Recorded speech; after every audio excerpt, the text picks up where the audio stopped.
Okay. I'm live. Who you gonna call? This is Coonbusters. This is a year in review. And some of our asses are not still here. If you are still here, you should thank God because you could be in hell, especially if you're not saved. And all you unreligious people out here. Hello, how are you? Happy, nappy, cappy. In fact, speaking of naps, let me just pull this stuff. Let me turn your sound down. Okay. How is everybody? Coonbusters. Brother Dwann is right here. He's here on the Skype, and we're doing this an old-fashioned way for right now. If you don't see my face, I just put a note up there. There's a serious problem seeing me due to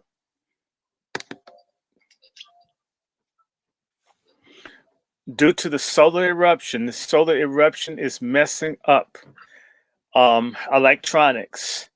All of Western Union was down 2 days ago worldwide. They couldn't do data transmission or anything. So for all the smart asses that think I've got bad this or bad that, the whole world is having problems with phones, electronics, wireless, computers. There's a God, and he's bigger than that jackass Mother Zuckerberg or any of these other people. There's a thing going on in the sun called a solar eruption. It's like a volcano on the sun that's had the biggest explosion in like 150 years. And it has sent an electronic pulse all the way from the sun into my damn Wi-Fi and everything else. And so you're being affected. Just be glad you're not getting burnt by the sun.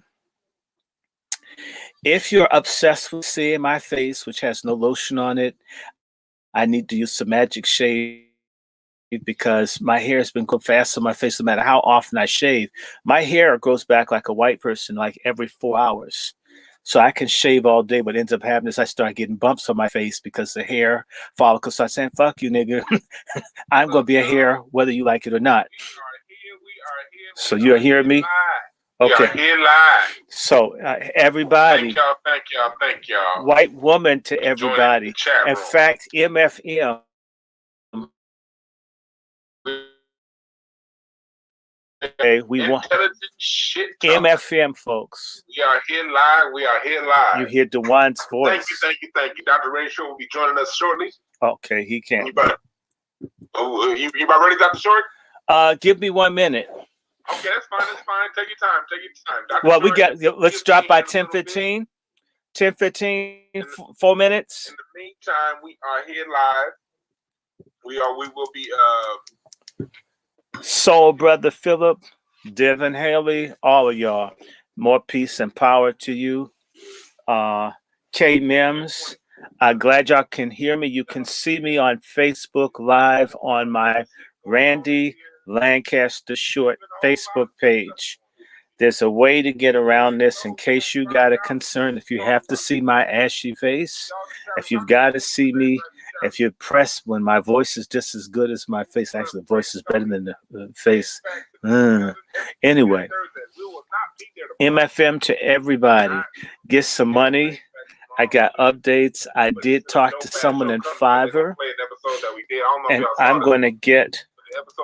I've already got my artist at long last. I hope this person agrees to make a Coonbuster logo.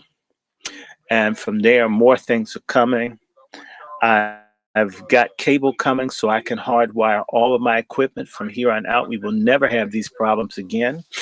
I am pricing a camera so I can have a much better webcam than what I've got now through my computer. I thank everybody that sent me $1, a dime. I've been using it, whether it's for books, whether it's getting antiviral stuff, because when you start doing this stuff online, you start having problems. Even when you work in regular television, I used to be a tech person for the NewsHour with Jim Lehrer, and the computers would crash and stuff would happen. It's real. Even right now, the signal is very poor, and it's because of this solar pulse. So if you've been wondering why it's black, and the only answer I have to get around the solar pulse is to bring the cable from my router all the way into another space. I'm going to do that as soon as possible. Tomorrow, I will have the cable. I'm going to file it, put it all in, and everything will be hardwired because it's not good to stream off of a Wi-Fi signal. I don't want to do that, but you do what you have to do when you're starting. I want to send love to everybody, MFM to everybody. I hope y'all didn't get vacked up. And man, I got news for you. I got within 2 minutes, I'm going to be with Brother Dwann. This is a year in review. If y'all have questions, comments, tributes, we're going to put this stuff out. I want to thank everyone that's participated. There will be all kinds of things going on. I want to thank all the people in Atlanta for paying me for doing political consulting work. I was able to get my mother something for Christmas, and I'm going to get her something else. I was able to send some money to some people and bless folk. To me, money's a tool, not my God. I got friends that are broke in Africa. One person sent me a picture where there was no food in the refrigerator. And, you know, I'll see what I can do about that in the interim. I got to take care of us. I love everybody. I have some sisters that want to come on the platform and mix it up and talk about male-female issues. That's fine with me. I'm not afraid of women except for when they're with white men. Or when they want to be men. Look, so, it's 10:15. It's time for me to bring Dwann in. See what? Let's see. You all ready? White woman. All right, Dr. Shorty, you about ready? He white lady ready after a glass of Hennessy and all that good shit. So yeah, I want to welcome my special guest. He's always here. He's always giving us the information. Always giving us the real deal. He's always y'all know who he is. Dr. Randy Short. How you doing, brother? Man, I'm great, Brother Dwann. It is, this year in review, we're going to talk about some stuff, y'all. We're going to talk about what's been going on this year, some of what's going to go on next year, all kinds of bullshit here and there. I got to get you to pick my buddy, one of my elders up, who used to be Martin Luther King's bodyguard and chauffeur, who's a buddy of mine. This has been an incredible year. I'm glad to be alive. A lot of things are happening. In particular, coons are being exposed, and next year they're going to be busted. Yes, they are. I want to thank all the people, all the true brothers and sisters who are supporting independent Black media. It doesn't have to be me. Help Thee West. Help Jade Arendelle. Help Ron Hurd. Help Dwann Brown. Help Sister Poindexter. Help Dry Bones. We are the drums of our people. And little teeny tiny person like me, stuck at home with mom. I'm one of those deplorables living in the basement, and I am in the basement, and this is my basement studio. I want to thank 100 and close to 120,000 people who've decided to at least give attention to a little bit of my madness, some of my brilliance, some of my concerns. In fact, I want you, brother, to tell your audience about the words. We're creating a new language of freedom, an anti-coon language. Like, I can't, I'm going to have shirts that say, I can't, shouldn't breathe. Can't stands for coon ass nigga traitor. So you're a can't. And because whenever you start talking about freedom or justice or moving forward, you can't do this, you can't do that. So, yes, somebody helping Brother Darren Muhammad. I was mentioning independent media. Oh my God, I can't leave out my beloved brother Darren Muhammad in the city of Baltimore, or the wonderful brother who I'm friends to now, Brother McKay in Chicago. All the folks who've been making it rain or been writing or supporting. I want to thank them. I want to thank the people who sent me equipment, even when I'm too stupid to use it. Someone sent me a printer, and I don't know how to use it. I just got my Apple ID. Remember I was bitching to you about my Apple ID?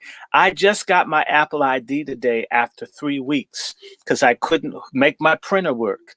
So there are people who've done stuff to help. It shows the spirit of Black folks is alive. In particular, where I'm most happy is when it comes from my Black sisters, when they're not stabbing me in the back with a butcher knife with the white boyfriend or white female girlfriend. The sisters have been helping, stepping up, disowning and informing and being whistleblowers against feminism, pork chop feminism in particular. This has been a great year. Thanks to you, brother. I remember not too long ago, I think you had maybe 100 followers, and I didn't even have 50. And you've got about 6,000 now. Mm-hmm. And I've had that was just in June. I had about 100 followers in June. Yes, and then like that's what it's been good. You know, we started to see that people want the information, because I wasn't really pushing my channel too hard. But then in June, I was at 100, and then you and I started interviewing, and then I did 5150 with Corey Holcomb, and then Craig Facts took off. But it's the people who's coming. I want to thank everybody who has come, because you subscribe because you like information. And not only do you like information, you can take the information being given out in a funny, hilarious, straight up and down, in your face way, because y'all appreciate everyone who's come to my channel and got introduced to Dr. Short, or got introduced to me through Dr. Short, share a common bond. And that common bond is the ability to intake information and be able to filter out how it's been said. As a matter of fact, the ability to take it in even more because of how we say it. Because you know it's going to be direct. Because you know it's going to be real. Because you know it's going to be raw. And people tired of that old 90s, 80s, put on a suit, say a whole bunch of bullshit that don't mean nothing in a nice way. People want the real, because censorship has been real, and you've always brought the real, Dr. Short. And so I want to thank you. Thank you. What you do. Thank you. Thank you. Because for those who don't know, I met Dr. Short through watching Brother Ron's program years ago. And I've been a follower of Dr. Short for years, just following his information. Brother Ronald Hurd, We All Be TV. We All Be. Subscribe to his channel. Ronald Hurd is such an amazing cat. Yes, he is. He's the person that brought Dick Gregory to the internet. He's the person that brought Judge Joe Brown to the internet in big numbers. And since then, and he brought Randy Short to the internet. Yes. He did it. And you on a large scale to the internet, and introduce people like y'all to us that want the real deal information, because we haven't been getting it from the Roland Martin and all those dumb motherfuckers. Rollover Martin. I want to publicly salute to you, Dr. Short, for all that you've done. I want to salute you, and I want to mention people like Brother Darren Muhammad. I left out Sister Keisha Forrester in Brooklyn, New York. Brother Octavian up in Baltimore. People bringing it, keeping it real. Brother Dino in Chicago. My sister Shira over in Galveston. Carrie Hines in Houston. There are people all over the country. They're putting it out. They're keeping it real. And they're the drums of the Black, or should I say, the descendants of Aboriginals and forcibly trafficked Africans in America. Okay, DAFTAA, my term. I like it too. It's cool. I want to thank you. I want to thank all the folks, because we're headed towards 2,500. And I want to encourage other people, if they've got something to say, we need other platforms. I don't mind going on other people's platforms. We want all y'all out here. I want more people talking. I've said this to folks. If you're serious and it's not bullshit, you're not trying to rob me or hurt me or control or exploit me or play some kind of game with me. You know, we got a lot of people out here who have real challenges, control challenges, familiar challenges, mental challenges, financial challenges. I know, Brother Dwann, you've had folks, you're trying to figure out what's going on. Folks want you to get in the middle of this and that. I mean, shoot. I mean, I may not know what to tell you about, say, your children, but I might be able to point you to someone. We need to start developing close in to where you live, people in your town, your city that you can work with. You might need them. We're at risk right now. There's a civil war going on in this country, and we're in the middle of it. It's going on now. People don't understand. It's already going on right now. And people need to understand that we will be big losers if there's a civil war in the country, because a significant part of the war is about us. Our presence in the country. First of all, we were here before anybody got here. So the whole issue about the Indian thing, we were already here. The whole thing about the African thing, and you know, I had this discussion with Sister Deborah, and I don't care if Deborah don't like it. There were people from Africa brought to America. There were Black people who were Indians in America. I am both. I'm glad you said that, Dr. Short, because a lot of times people want to make it a fight between which is right. They're both right. Let's move on. Yeah, let's move on. I said to Deborah, I'm both. If you look at my dad looks exactly like a Senegambian.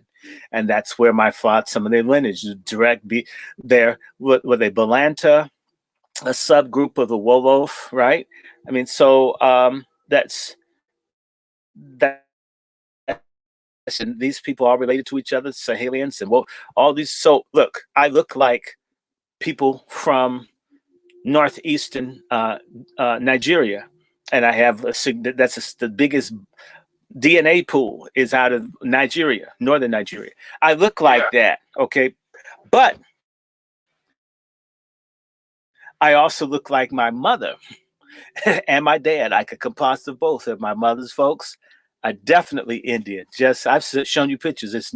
That's not how a West African looks. I don't hate West Africa, but I know what my family looks like. And when I go to the family and the older people that are less mixed with the African stock look like Filipinos and Koreans, but they're Black, that's my family, right? No, I'm not Kanuri. Yeah. Kanuri don't like my tribe. I'm a Hausa. I'm a Hausa Fulani, at least in Nigeria. Hausa Fulani, Bambara, Saninke, Wolof, Winter. Okay. I want to make something clear real quick, because you saying this just brought something to my attention. And this is a few comments that I've read over the time. People make, this is in general to people out there listening.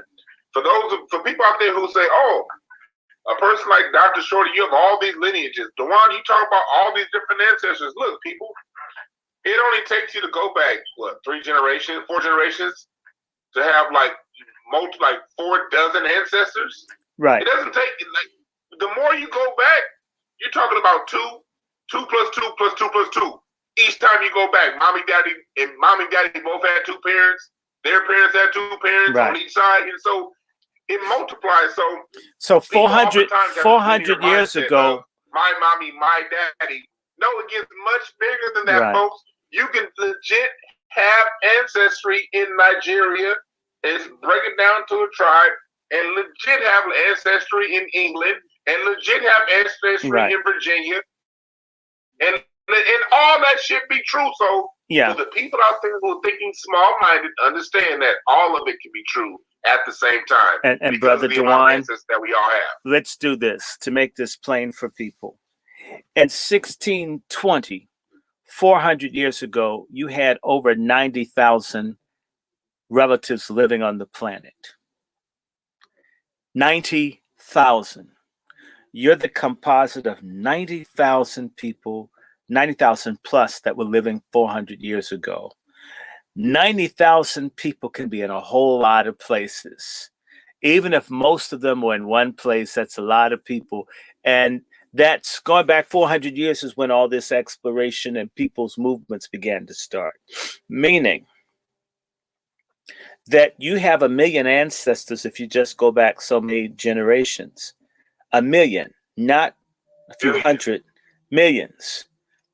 By the way, this is what makes all of we Black people family, we're just stupid. We're the dumbest ass people in the world in how we deal with who we are. That's why I can look at someone and ask, what city are you from? From some little teeny ass, piss ass town in North Carolina. It's like, damn, it's a statistical impossibility that they are not related. I just don't know how. I don't know. But I've learned that we go by the names of the white people who would sell and trade and move people around all the time. You may have had someone with 5 or 6 or 10 different names, depending on how many times they got sold. The name wouldn't tell you who they actually are. Your genes tell you who you are. I don't like other people having my genetic information, but I'll tell you, because our situation is so bad, so terribly bad, in terms of lying, and folk don't want to admit that they made bastards, or women that kill babies or put babies up for adoption, I would get a DNA test so I could know who and what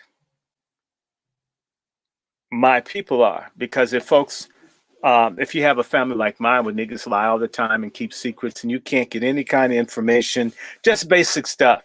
Everybody using nicknames and all. You can call someone. It's interesting. You can't call a Negro, an old black person, a boomer, by their first name, their proper first name, but you can call that nigga nickname, which isn't actually their name. So you'll call someone a nickname for 30 years and never know their actual name. Because you don't use that name because that's an insult, but giving them a name that's not theirs is okay. And then you learn that this person's actual name is something else, right? So,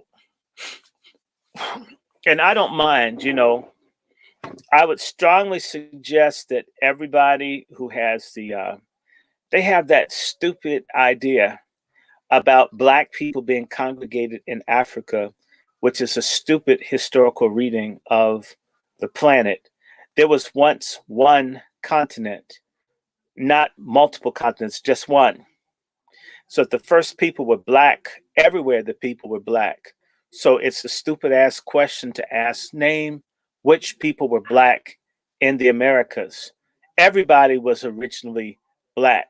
Science says that. Science says that. Truth. Boats and ships have been around for a long time. For a very long time. It's just when you look at the history, the Caucasian out of Europe wasn't traveling the seas because they didn't have seafaring rights, because a lot of their debauchery when they got beat back into Europe. Mm-hmm. So, but they were too busy running from saber tooth. Even them, they were running from still going across. I didn't happen across the northern hemisphere. They were running from saber-toothed tigers half the time. You have no time to make no boat. If something's trying. Yeah, they were in caves. They were locked away in these. They weren't that smart. They hadn't quite learned how to bathe yet, so they weren't putting together these big old ships. But I challenge everybody right now. When I first came onto this in the book I have by Dr. James E. Hotep called Earth Americans were Africans. If you Google right now, Bimini Road in the Bahamas, Google Bimini Road, and you'll see down in the water, about 60 feet down, there's this huge breakwater that was built. And they say the breakwater is about 30,000 years old. And it's a breakwater, and there's a whole port that house ships that equivalent to the ships of today. And this is all on the water. Look, Earth is an old ass place. It's had good times, it's had bad times. It's like life is. We all have our seasons. We've had ice ages where the shit was half frozen. We've had ages where goddamn like insects were the size of my big ass belly because there was too much oxygen on the planet. Earth has had a lot, and through that, we've been here in all forms, in all facets, in all different sides of the planet. It's like what they say, Dr. Short. You've been told the perfect lie, the truth becomes insane. Sounds insane to a lot of people, Right. And so people need to realize that it's, when you hear someone like a Dr. Short talking, we're getting this information. Know that most of the information that we see is true, that we've been told is all the way true. Like Skip the Truth Gates just today was on talking about that black people didn't arrive here till 1619 bullshit. So understand that they're gonna keep feeding those bullshit ass lies to us, man. when you hear something different, don't come and attack a Dr. Short because he told you something that fucks your head up. Take a deep breath and investigate what he said and find out if he bullshit or not. Well, here's the thing. I did not know about the thing in Bimini, but I know about the black people sailing to Brazil thousands of years ago. The first people in Brazil, the first people in South America, Africans that had boats. And they went from Australia, and then somehow from Australia, they got a boat that took them to South America. Black people have always been there. They're black people all over. You know, I had a guest on my show. They're black Afghanistanis. They're black Pakistanis. You've got a black kind of person everywhere in the world. Japan, China, Mongolia. The original people were a dark brown people. And so I don't get into debates with people about that. You show me a place where the original inhabitants were white. And you won't have one. There's no such thing. And so, you know, England and the Netherlands people. So it's absolutely, I don't get into that. And stop obeying the narrative of races. Now I want to just speak to my channel. Hello everybody on the Coonbuster network.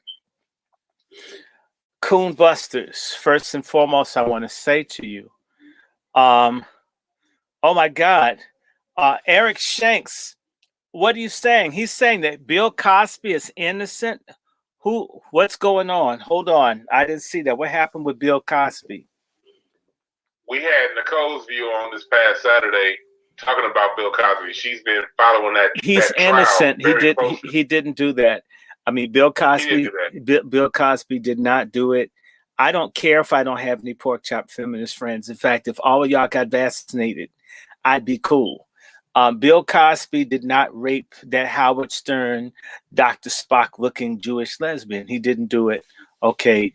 Benadryl isn't a rape drug. Okay. You can give Benadryl to a child. Okay. Benadryl does not make everyone fall asleep. If I take 2 Benadryls, I'll go to sleep. If my mother gets half a pill, she can't. So he would have had to have had several dry runs with the Benadryl to know that it could knock her out for him to screw her. And if you look at Bill Cosby, he's in poor health. Bill Cosby looks like he has diabetes. If he has diabetes, how do you know he can even get an erection?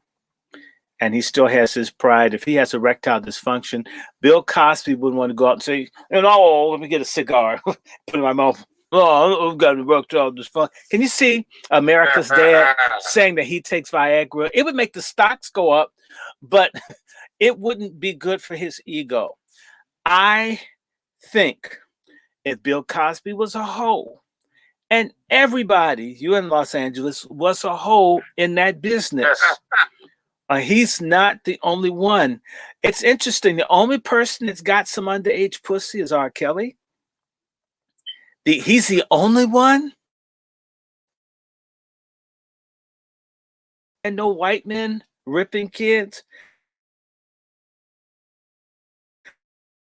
When all the stats know that these white men are disproportionately underage sex and prostitution in general have always been. So when did Bill Cosby become the face of all this, which is bullshit? Okay, so look, it's true. In fact, I should get a picture of my dad. I'm gonna get a picture of my uncle that looks like Bill Cosby. I don't, but my uncle looks like Bill. People think I'm making this shit up. And by the way, I'm not a Bill Cosby fan. When I get a chance, I've never watched the Cosby Show. What I will tell anybody is that Bill Cosby was a dick towards his extended black family. This is facts. Okay, tell his daughters, to all of them, they don't know us. They never came around us. We never even got to shake their hand. Okay, so there's a lot of rage against Bill for, you had all this money. Okay, maybe don't give us any money, but you could shake our hand. You could send a Christmas card. You could say, as America's dad, this is my family. This is what people do. Bill Cosby never did that. So because I'll tell everybody this is a true story. Either 1985, either 35 years ago, or 1986, but I think it's 85, we had a big family reunion in Germantown, Pennsylvania. Why? Because it was just a few minutes from Bill Cosby's house in Montgomery County. Bill Cosby was supposed to come and greet the family. Mm-hmm. Bill Cosby's aunt, his mother's closest sister, who used to take care and wipe the crap out of him and his brother Russell's behind. Her name is Mrs. Harris. She died in the 90s. He took out a whole page in ebony for his aunt. His aunt begged Bill Cosby for years. Bill Cosby, come meet your family, meet your people. You got to know who your folks are. Come on, Bill. And Bill promised her that he would meet us. And then he told her, I don't want to meet those damn niggas. After we had like 2,000-3,000 people show up. For real? Bill Cosby would not visit.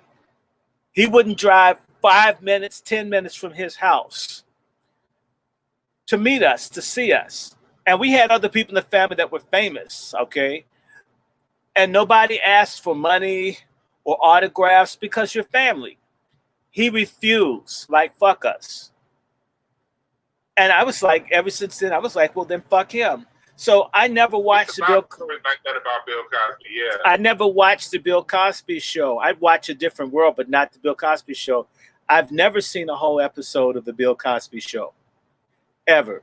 I've just made it in my mind, I'm not gonna watch this shit. You can't be a family to me, and you my blood. Then damn, why am I gonna do this? Fuck you, and to hell with that. And his wife is my mother's sister, my mother's cousin.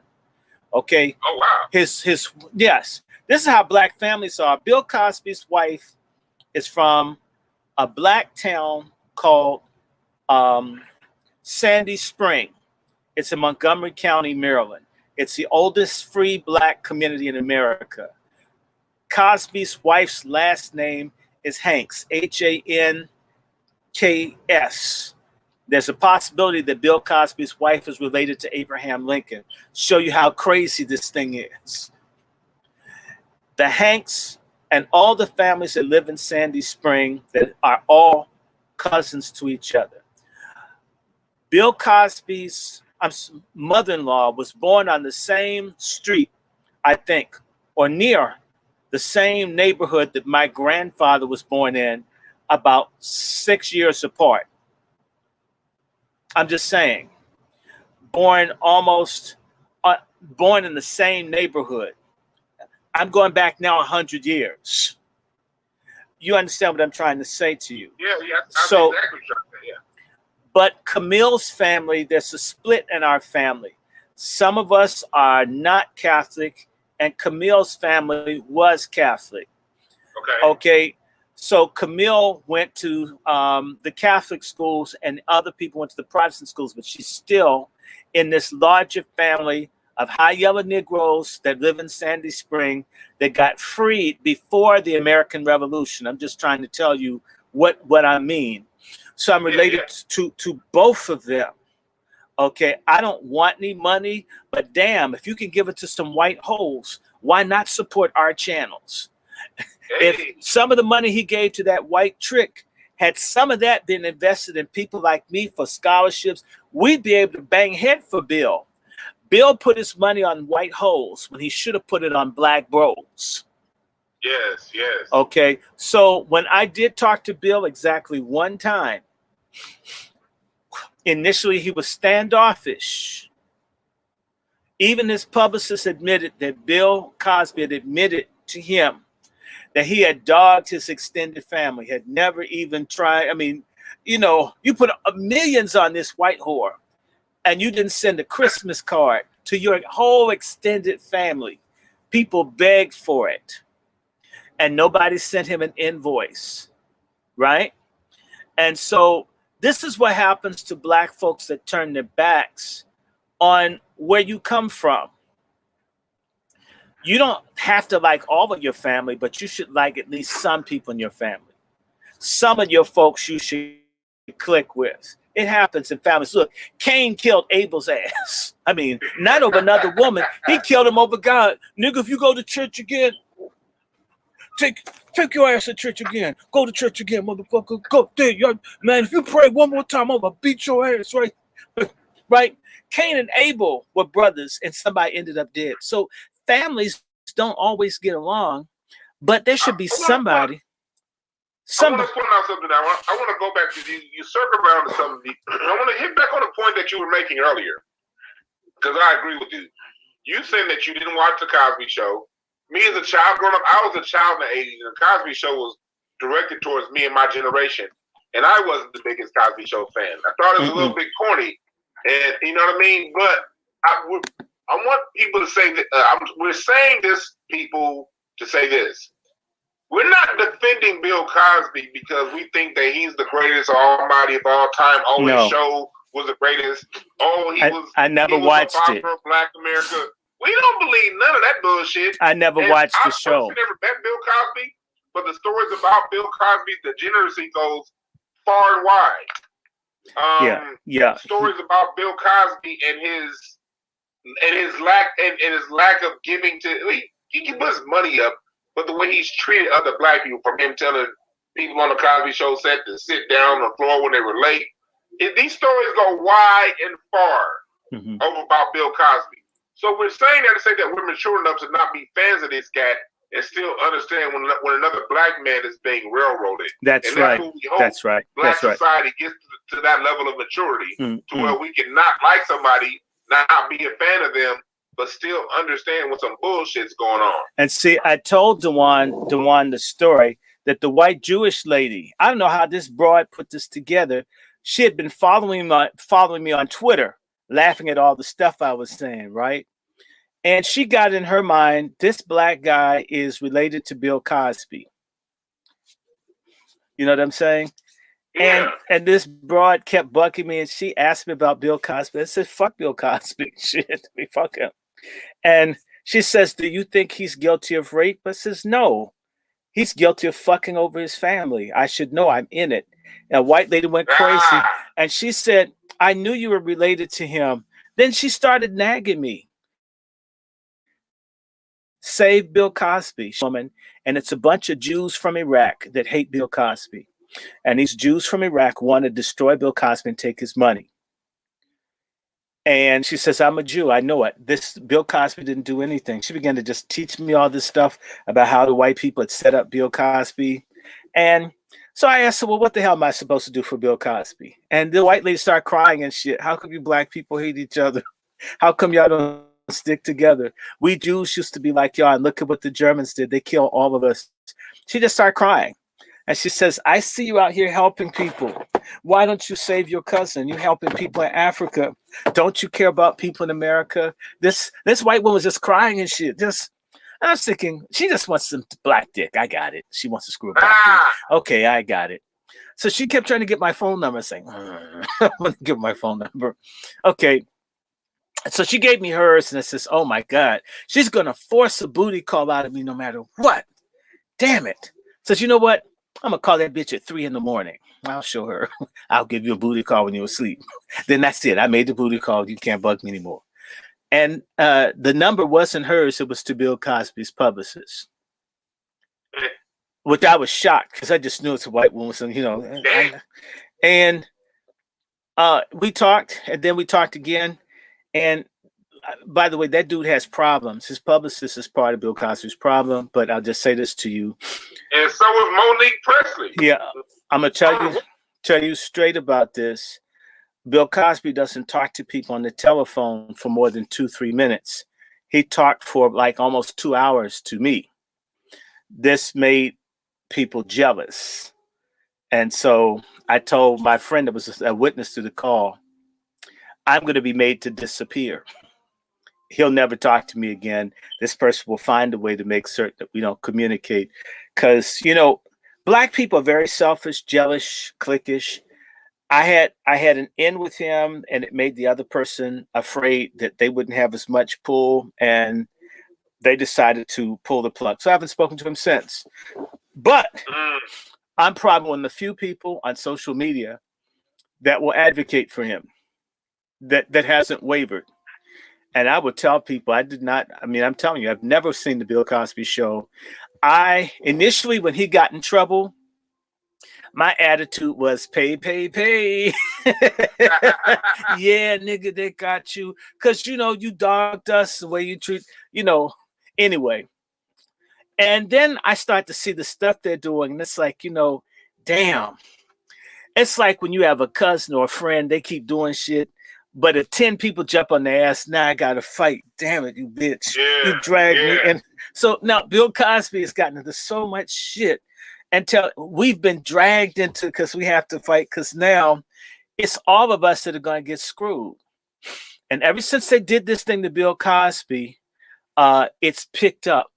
But I'll tell anybody, Bill Cosby is a smaller hole than the man that had Playboy, Hugh Hefner, and a range of other people, Harvey Weinstein and others. Now, I know Bill Cosby is a hole. I believe it.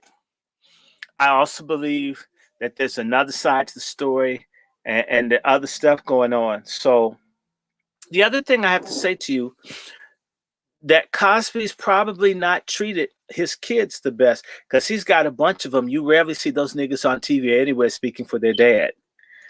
That's there's they're kind of quiet. There's something there. I don't know what it is. So if Bill Cosby, I can't, now that I'm up here on this damn stream, let me see. If y'all got any news on Bill Cosby, and that you're sending this to me, I can't do it from these screens when you're streaming. Somebody out there, if you're listening, post the Bill Cosby stuff so we can see it. Okay. Yeah, like for those of you who want to know more, like this last Saturday, I had an interview with Nicole's View. Check out Nicole's View. And she's been someone, follow her on Twitter. She's somebody who has been following all three Bill Cosby cases really close, and we talked about this past Saturday. So I encourage you to look that up. Again, we as a people, we have to be mature enough to know that the things that happen to our people, whether you like them or not, reverberate on the rest of us. And when you see how far the United States justice system broke its own laws to get Bill Cosby convicted, that should be a cause for concern. Mm-hmm. First of all, for all tax-paying Americans, you should never be willing to be. You should always be concerned when the government that you pay taxes to did what it did to convict someone, and you need to be double concerned if you're black, because you know the government only goes that far to convict somebody, break their laws when they're our color. So you got to be able to play past all the low-level bullshit to get to what's real. What's the picture? What's that a picture of? Okay. In the center is the Congresswoman for D.C. back before her alcoholism made the bitch age. Okay. She does look like Michael Warren from Hill Street Blues. That's a woman still. My dad is on the right, and my uncle, who looks more like Cosby, is on the left. See how he looks like Cosby? And I've got cousins that look they look even more like him than he does. Okay, I'm just saying to you that's not to make up. His family's from Lawrenceville, Virginia. There's a big short family in Lawrence. All of us have the same family in Southside Virginia. Even Bill Cosby acknowledged that when I had to, he was acting like, nigga, I'm not trying to have a conversation with you, you convict. I'm trying to say to you that it's a fact of history that we're related.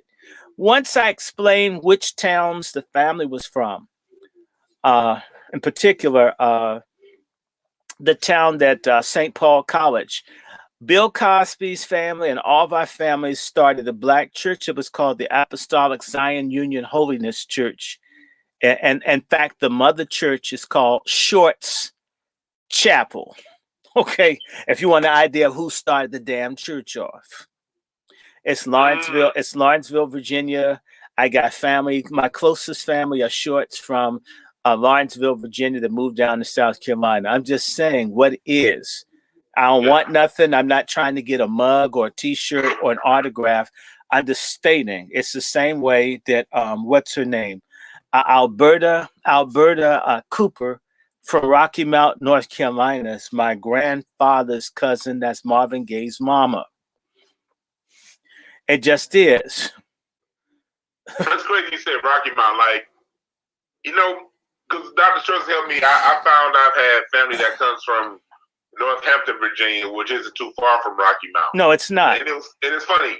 I didn't know that back then. I went. I asked you. I asked. Back in 2001, right before 9/11, I played the drums for my church. We had another sister church that had a convention in Rocky Mount, North Carolina. And I remember going there, Rocky Mount, Goldsboro, those different places. Battleboro. And I remember being there and feeling like, I had a feeling like, okay, I've been here before. I ain't never been to no goddamn North Carolina, but I had a feeling like I have been here before. I remember walking outside, walking down the street in the dark, and just thinking like, man, this place feels so goddamn familiar. It is familiar. I found out just in the last 6 months.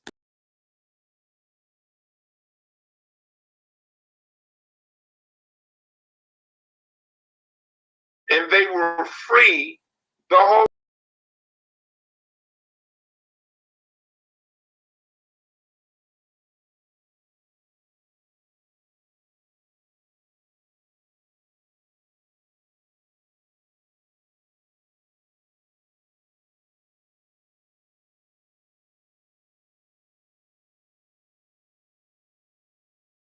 In Virginia. There's even a documentary film about Farmer Brown. The Browns were black people with land in Virginia. Those are my cousins. I can make it clear that my Brown side isn't from there. I know where the Browns come from, because that's not my name. But I know where they come from. My family that's from there, their last name is Roberts. That doesn't mean much. Northampton, I have family from Southampton.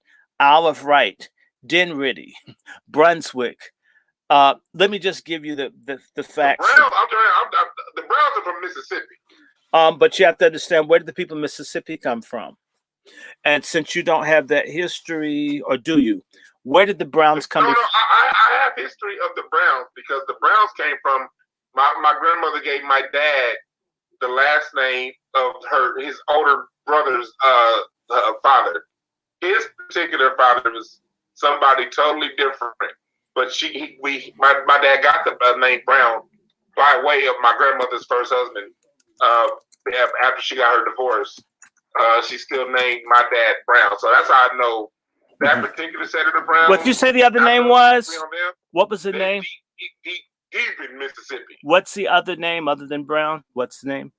The Roberts clan, the last name Roberts. They're from Northampton, Virginia, and they're the ones I told you before. I know a lot about them now because, thank God, I have a cousin that's a professor at the University of Indiana who wrote a book on the full migration from Northampton, Virginia to Indiana in 1830. So luckily for me, I have family members. I have family who was scholarly and put our family history in a book. Nah. So that's some shit. So look, let's get on with some news. But I'm telling you, we colored folks are family. Sister Dawson, thank you. I like my outfits too. And I have an orange one. I diversified my Biden wardrobe.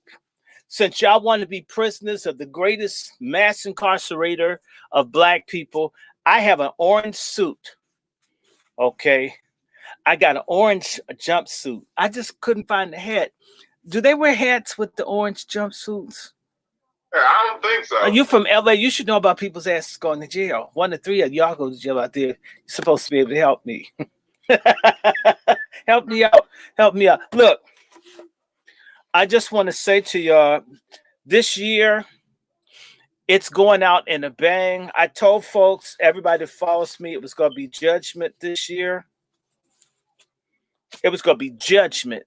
Negroes, we're going to face judgment this year. Okay? A judgment. And the judgment is here. I hope that y'all don't take that mark of the beast and Lucifere stuff. A lot of black people are dumb. They're determined not to listen to anybody. Okay. Yes, I got orange. It looks good too. But it's a little tight around the crotch. I don't know if that's on purpose, if that's a part of the costume. I'm serious. You have to like kind of squeeze in and get to it. But I want to encourage everybody as we have fun this on this segment here. We should open this up, y'all. What has this year been like to y'all? And one at a time. One at a time. What has this year been like? In fact, I'm trying to get some damn Bitcoins. My Cash App told me I couldn't have Bitcoin. I was mad. So I've got to figure out, how can I get me some Bitcoin? Do you have, is it because I have a credit union? I have to like use a commercial bank to get me some damn Bitcoin. I'm trying to get that. I've got a question for you, Dr. Short. So, with the theme of this episode being 2020, a cheer and review. How has the year gone from you from where it started? What are some things that you're grateful for in this year 2020 that America has evolved from where we started to where we are right now? What are some things that you think good that's happened? We all go to negative shit. But I'm going to give you some. What's some of the good shit that you've noticed? Well, just personally, one of the things I've noticed is that I got an EBT card, and I have never had one. I'm telling you, if this thing had a vagina, I would lick it. I love this thing. Oh my God. I mean, if you grew some hair on there, I would groom it. I'm just telling you. I thank God for that. I thank God for the welfare state. I thank God for the extended unemployment. Oh, I mean, where's my tambourine at? I could rattle it for that. I mean, this has been a good year to me, this is a year in which everybody's been as broke as my ass has been. I kind of like it. It was miserable for all these 10 years of not having shit, being screwed over, getting dogged for political stances and all. And you watch coons get jobs and stuff. And now everybody is having everybody's, in fact, the thing I like about this year is that they're going to have to get rid of student loans. Because shit, y'all need to write that shit off. Just, treat it like it's a house fire and shit and write off the student loan. I thank you, God, for that. I'm really, really happy. I'm enjoying the Supreme Court not counting illegal aliens in the census for Black people to be marginalized. I'm so happy that people discovered that our electoral system is completely flawed, yes, and it's fraudulent and it's crooked. I'm glad that so many Black men voted against Jim Crow Joe Homo Biden. I'm glad that Black people rejected Kamala Harris. There's a lot of stuff to be happy about. I'm glad I got damn Obamacare. I've had 2 abscesses this year. I thought I had run out of Obamacare. I had one more. I went and got my other tooth took out a couple of weeks ago. Actually, in the midst of all the bad stuff going on, because I've been used to the social distance, I don't have a lot of money to hang out. That a lot of people spending more time together, talking to each other, appreciating each other, niggas praying and not to themselves. I mean, all these niggas run around, I'm a God and I'm a God. Well, then cure yourself with COVID and shut the fuck up. Right? No. So I see this. I see a rebellion against feminism among Black men. I mean, pork chop feminism is now being attacked to the point where their sisters out here trying to come on to explain that they don't hate Black men. Well, damn. I was hearing teachers say negative stuff about Black males in school when I was in elementary school, and no one ever said anything. So I begin to see this. I see an attack on Planned Parenthood. I see abortion going out. I really like the fact that COVID has shut down all the churches, so a whole lot of no good nigga preachers. I mean, their asses are as broke as the people that they leached off and misled and been given bootleg, broke down gospel for decades. This has been great. I mean, it's too bad it took a pandemic to do this shit. But, if it hangs around a little longer, I mean, I see people, Black people, buying guns. Like when we were kids, we all had a big room full of toy guns and shit. Now we got real ones. I mean, it says when I was a child, I thought as a child, but when I became a man, I let go of my childish things. That's what the Apostle Paul said. You need to do that with guns. Get rid of the toy ones, get some real ones. A lot of people used to laugh at me. Oh, you all country. What's that? You growing tomatoes? Where are you from? South Carolina? No, my dick is. Right. Oh, you didn't have to say that to me. That was, but when there's a certain way, and let me tell you. So there are people growing food. I'm thankful that I helped save the life of 2 friends of mine this year. One friend was saved from COVID.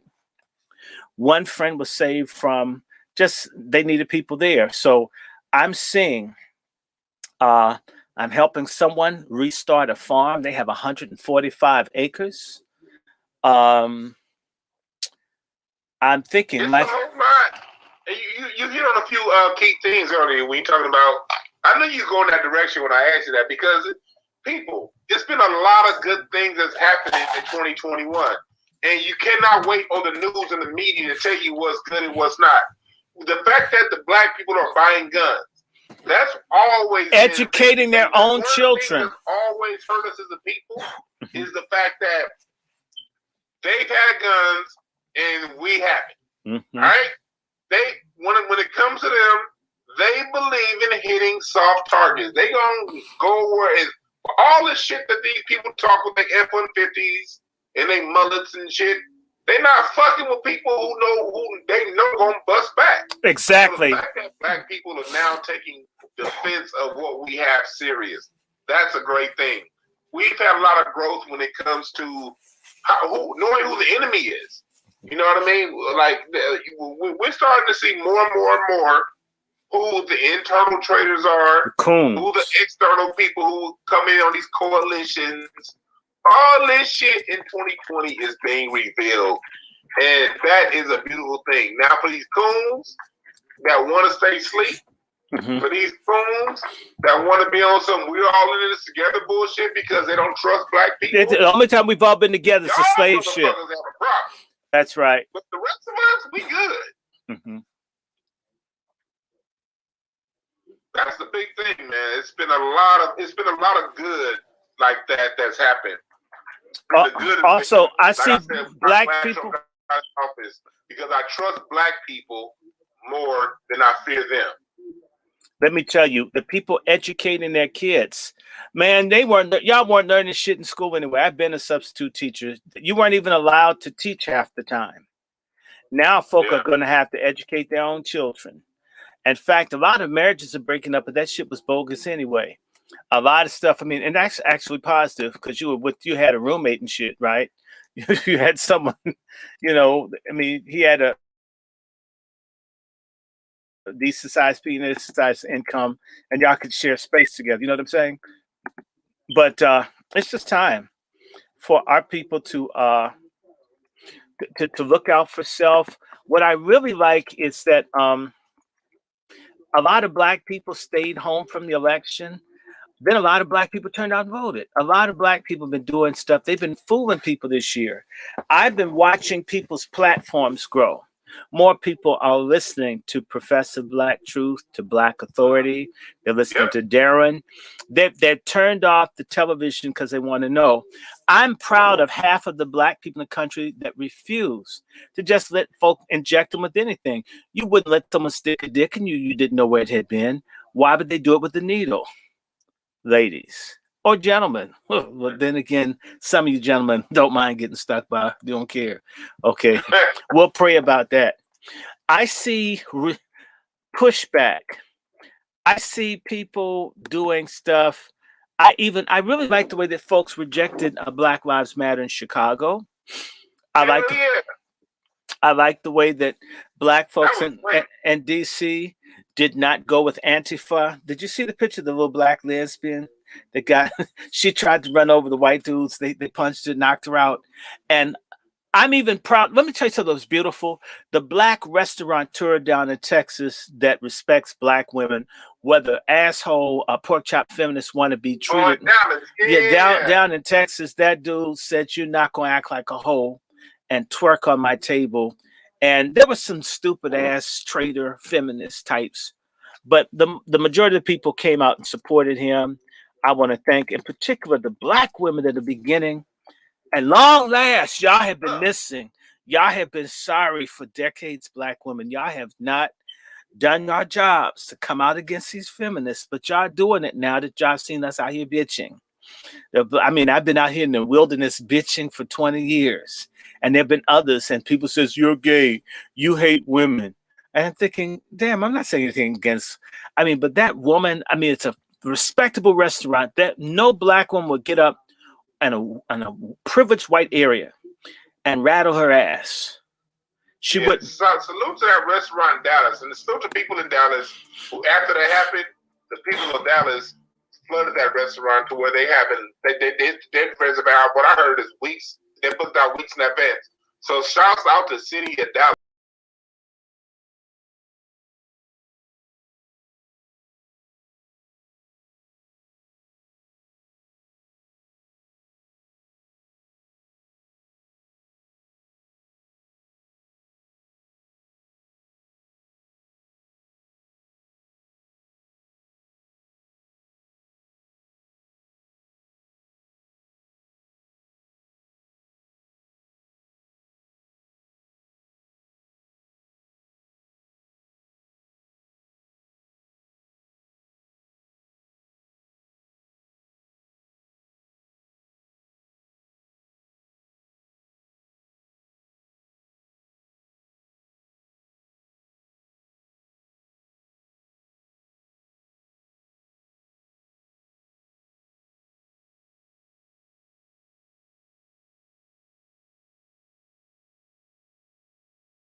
The police department and the military.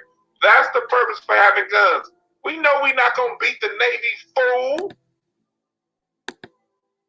Yeah, and you know what? Now, brother, you left out the bowling alley in Rockford, Illinois last week. A white supremacist. Yeah, that's what I'm talking about. Yeah. He shot 6, killing 3. And by the way, black women, y'all the loudest mouths against guns. Y'all need to shut up. He shot black women in the face. Your vaginas can't see you from racists. Okay, it just, I'm back. I hope y'all can see me. I had to do something because this thing sometimes goes what? Look, we need guns. So this has been a good year for guns, except I have to say something about this Grandmaster J situation.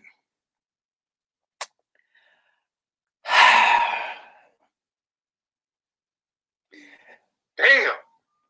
Let me do it one more time. Now, I think it was on your show and Ron Hurd's show. I made a comment.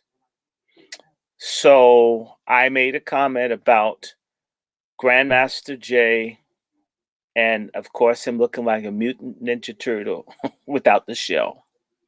With a bowl cut. What nigga got a bowl cut? Well, that if you want the radical leftist chic of the Black Panthers and the other militants of the 60s and 70s who got jailed and shot down, the state is prepared to give that to you. Okay, whether you're serious, whether you're playing, whatever. Okay, I'm going to say this and I mean it. Guns, yes. Okay, I personally have weapons. I can't say what I have, but I got something. I think I do. And if not, I'll get some more. I'm all for people having their Second Amendment rights defended. Okay. I'm all for guns. If you listen to any of the shows and such, I've been telling people get guns. I've been saying it on television. Black folks need to have defensive, lethal, deterrent weapons in their home. They need to. They need to know how to use it for racists and for black subversives. If you're a black cat burglar, you're subversive. You're stealing on behalf of white supremacy. If someone busts a cap on you and they have to take you to the morgue, great. Black people who prey on other black people are enemies of the black nation. They're traitors. I don't see crooks as patriots. To hell with that. You rob and you rip off and you dog out our black women, our black men. Good black family man shot in the head because you're a junkie. Death row ain't good enough. I don't want to wait 20 years.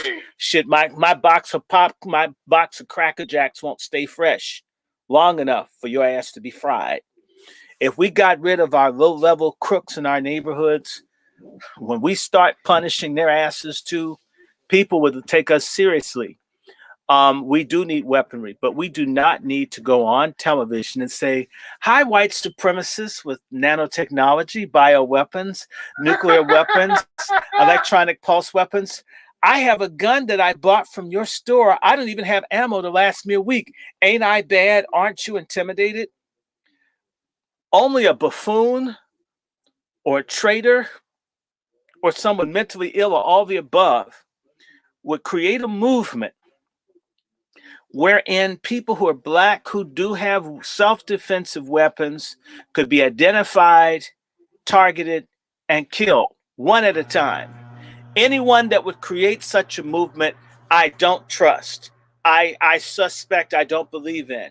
All of you that support. He was taking serial numbers from people's guns. He was logging serial numbers from the members' guns. That's what one of the members said. Like, that's what the fuck. I don't trust it. I've seen him before. I'm not getting involved, and I have folks writing me, telling me we're not speaking out for Grandmaster Jay. You're not gonna get me in the middle of anything. If you're so big and bad, if you're going to deal with someone that's terrorized the community, do it. Be the best that did it. Get away with it and don't tell nobody. To put it on, you want to be on, you want to go on talk shows and give testicle prints and kiss babies and shit and say you're fighting for that. That's a damn liar. Somebody in the chat room said, well, he was operating a well-organized militia. Look, people, man, you got to understand white supremacy, right? A well-organized militia is for white people. When black people get a well-organized militia, it gets infiltrated. And guess what happens once it gets infiltrated? Those who are within that militia who are really about the business go to jail for a long time. Or get killed. Or end up on drugs, or their families get targeted. If we see the news putting out some black dude with a bowl cut and all these guns, you don't think that those people within the organizations are being beat down and stomped out right away? Organized militias, organized part. The minute you organize and do all that shit, we live in a government. Every time black people organize on any level, there have been straight up infiltration, splitting, and killing. Exactly. So we have to know that the whole organized part probably ain't gonna work for us. I'm not telling you what to do. I'm not telling you what not to do. But understand that these traditional tactics that you're just waiting to see some old glorification, some nigga in a bowl cut going around with these guns and he can't even shoot straight. That's not gonna ever be the business, people. Not in this country the way it works. Period. Study history. Study current. Study present. Open your fucking mind. And close your fucking legs and your ass cheeks if you're a man. Okay? Look, the Not Fucking Around Coalition, he's saying all the right stuff, but who is he really? And when he said all the people in our group are trained former U.S. military, well, that should let you know that the government knows about everybody that they train to use a weapon, where they live, what their blood type is, who their family is. That can be wiped out. Why would you say that they were in the military? To let them know, look, they don't even have to shoot the not fucking around coalition people. They can simply get their annual physical from the VA and all be given experimental drugs and killed in a way without you knowing that they were killed off. I thought about that the minute he said, why would he give that kind of information out? And marching through Stone Mountain, Georgia. Stone Mountain, Georgia is a predominantly black area now. And the Klan was scheduled to be in a different city on that day. Look, so it's like that to let you know, it's a you got people. Someone else in the chat room said that he got Ahmaud Arbery's murderers arrested. No, he didn't. No, he didn't. The people were already out there doing that. He came week after the Ahmaud Arbery situation that died down. And no, he did not get him arrested. The people got him arrested. Don't give this man credit more for what he did. Black people are always looking out for a savior. We're always looking out for somebody to come do the work. No, we're always looking out for a flawed savior, a compromised savior, a double-edged, backstabbing, double-agent savior, a sellout savior, a media telegenic, a resume whore savior. A savior might not be somebody that everybody sees or knows. Okay, look, you're seeing me. I turned 56 in February. If you think about the fact that it's 10 years ago I started speaking out publicly, but most black folks that you know as significant icons, males, usually they died when they were 39. I was very clear. I didn't want to get killed at 39 or 40 for whatever reason. And I'm not even saying I'm anybody's significant leader. You see me now, as some people see me on TV or whatever, but there are years and years I volunteered, did stuff, and I'm happy for other people to do. Be out there. Let me see. Oh, Dwann, you're getting a feedback. Hey, Dwann, if I'm correct, are you a Jesus Negro too? At least you are you a Jesus? Are you a Jesus Negro? Say that again. It's breaking up. Are you a Bible person or a Book of the Dead person? Oh, it looks like Dr. Short's feed is breaking up. I might. Let's see here. There we say something now. Hey, I was asking somebody in my chat. Somebody in my chat is saying that you worship all the little African gods and that you're not a Jesus freak. Who? Let me ask you in a more direct.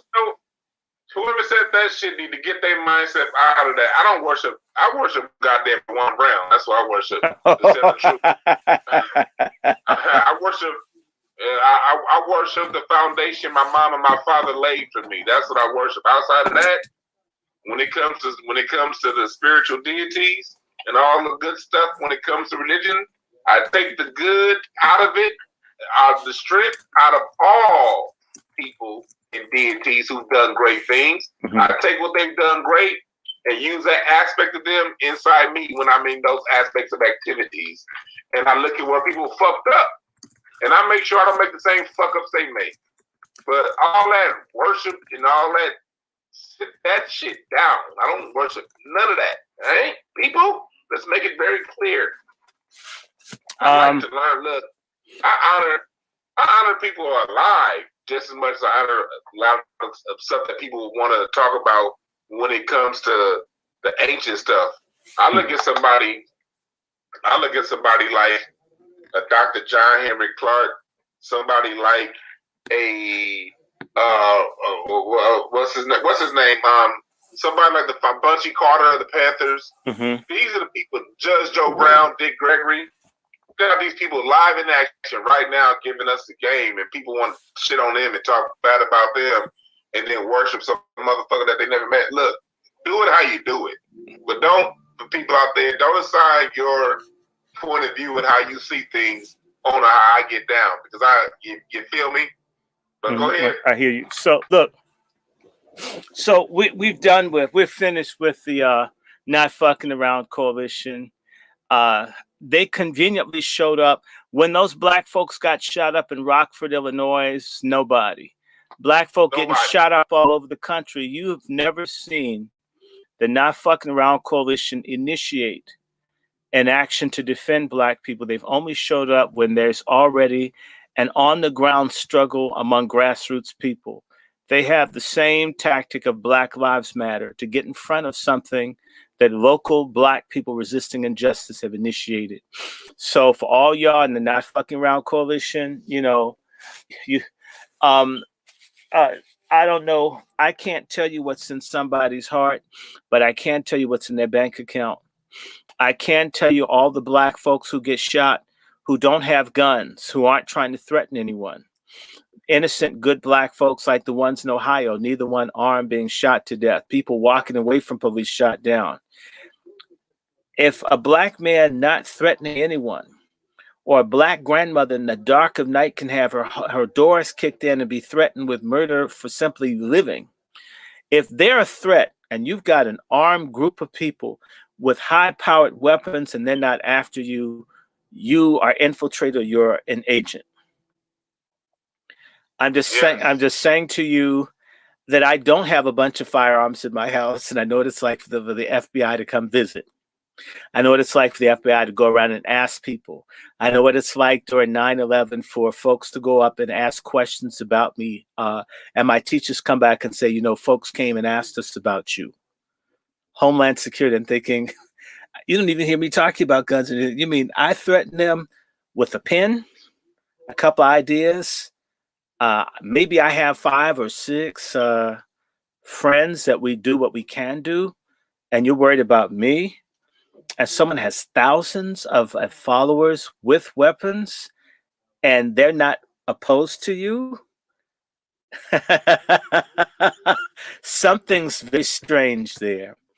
Brother Dwann, you know, you can call me on the phone and the phone won't connect. I mean, what am I? I'm not that powerful. People don't know me like that. I'm not known like, say, Umar Johnson. Whether he builds a school or not, he's had tens and tens and tens of millions of people see him. We've had thousands, tens of thousands, maybe. If they'll stop and detain me, and they don't stop people like Brother Umar, it's interesting. I'm just saying to you. And this is sort of why they killed Fred Hampton when he was like just out of his 20s. I'm not saying that he's the most effective. They had identified him as a kid. When they were shooting people who were children decades ago, right? And then this dude has an army, and they're not bothering him. Let me just say to you, there was an army called the Army of General Hassan, based here in D.C. And General Hassan had a TV show on Fox here in D.C. He went on and began to talk about race and injustice, and that show went off air, went to black in the middle of the show, and he never got back on.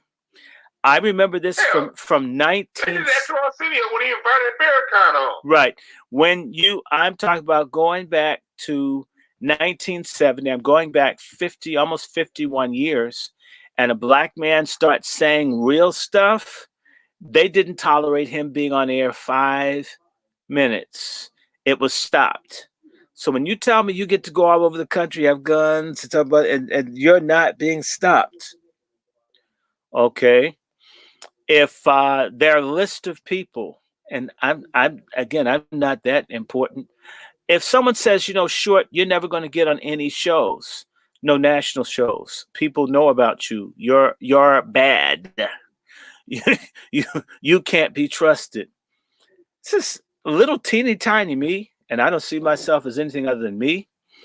You mean you're afraid of me, who does not have tens of millions of views, but you're comfortable with someone that talks about killing people that's had millions. Someone help me. What made me so threatening, and what made them so unthreatening?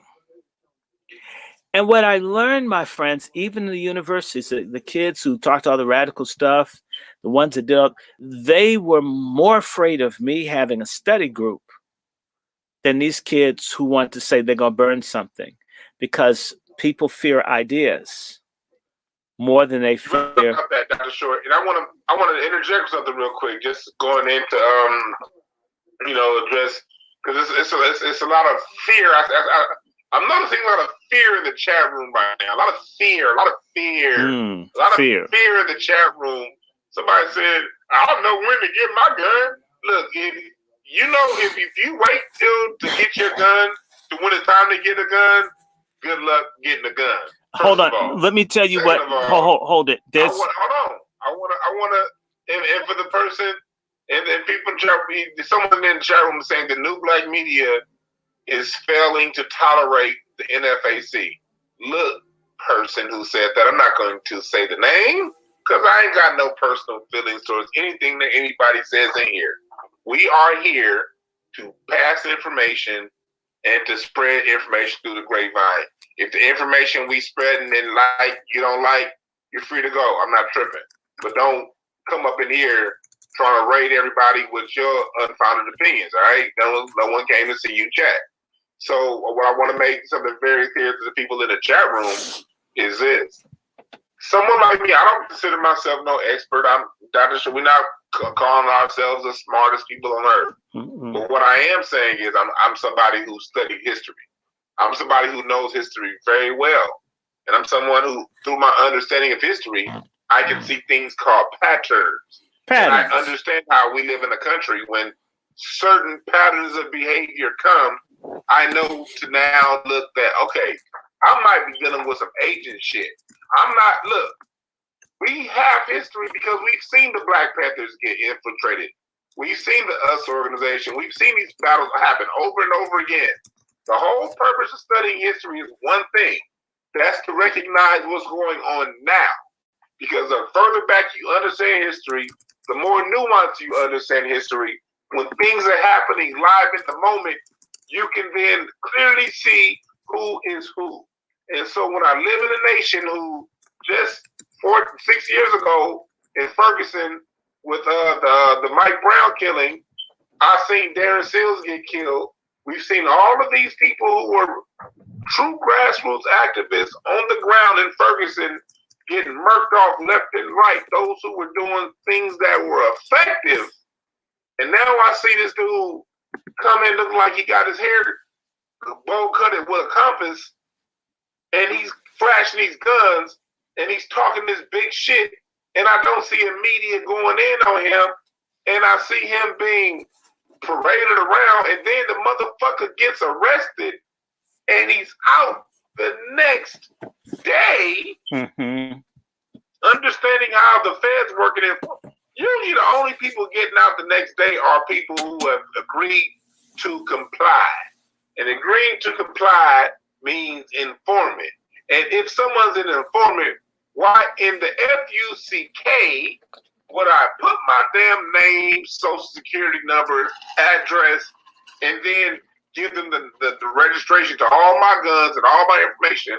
At some point, knowing history, you sit back and go, something about this ain't right.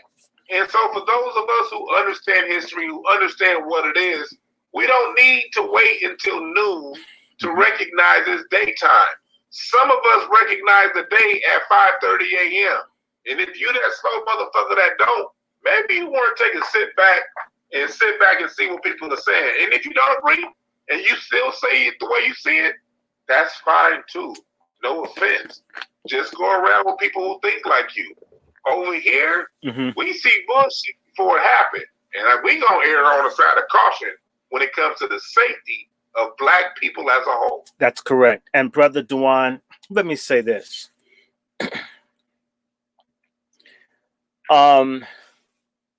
My big brother is Larry Pinckney, who you have to have on your show. Mm-hmm. And just if ask me, I'll send you his number. You call him, tell him you got to go on and do it. Okay.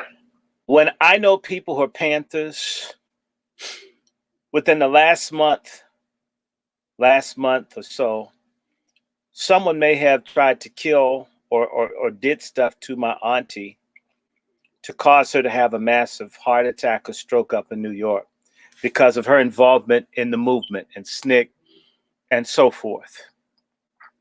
They kidnapped her, made her daughter disappear. Her daughter got kidnapped and raped way back in the day. I know people who've been hurt, who are still being hurt because of activities from decades before. A lot of these little niggas in the chat room, and yeah, I call you dumbass niggas in the chat room, say this stuff hidden off view, but they don't have situations like Larry, whose lady, love, is murdered, and other friends murdered, tortured, killed, beaten, disappeared, right? Lots of people dead. Most people don't know any of that history. They don't care because, no disrespect, 99% of black folks are fence riders. They are Saturday night quarterbacks. Okay, they weren't Saturday night. right. Not even Monday. Saturday night quarterbacks. They didn't march. They didn't boycott. There's no kind of sacrifice in any way that they've made in this struggle, but yet they've got mouth on what other people do. Even Malcolm would say he didn't understand what Martin Luther King was doing, but Martin Luther King was doing something. The other people ain't doing nothing, but they've got a mouth about people that do what they can do. I have had friends killed. Those are the first people to say, "Okay, what are you doing?" You know what? You know what I'm doing?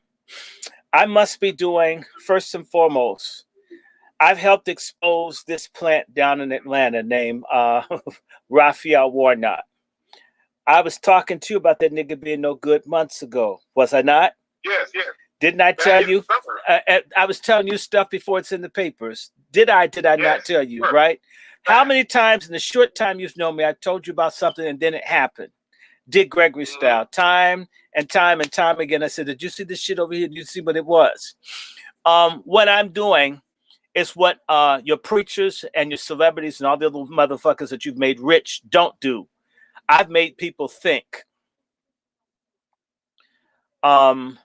So my mother was going to a church, I'd say about 6 years ago. And when my mother went to this church full of foreigners, and when they said her name, the people started cheering. These people from South America. And my mother's trying to figure out, why are these people cheering for me? I don't know anybody here. And at the end of the service, the people all came up from Colombia and other places and says, "Excuse us, miss, are you Randy's mother?" And she says, "Yes." And the guy says, "I owe my life to Randy Short. He helped us when nobody else would." These are blacks from Colombia, South America. My mother was shocked. She went in. These people all saw her as a rock star. So what did I do with the help of people like Cynthia McKinney is we may have helped save a few 100,000 black people are walking this earth because of advocacy. Are you understand? That's just Colombia. Yeah. Okay. If I was in the airport, Charlotte, North Carolina, flying to Ohio, when I got to the gate to get on to just check in, the man looked familiar, so I went up to talk to him. He was from Sierra Leone, and the man says, "I know you." I says, "Okay, you live in Washington?" He says, No, I know you. And I says, "Well, I've never been to your country." He says, "Yeah, I know you. You know what he did, Dwann?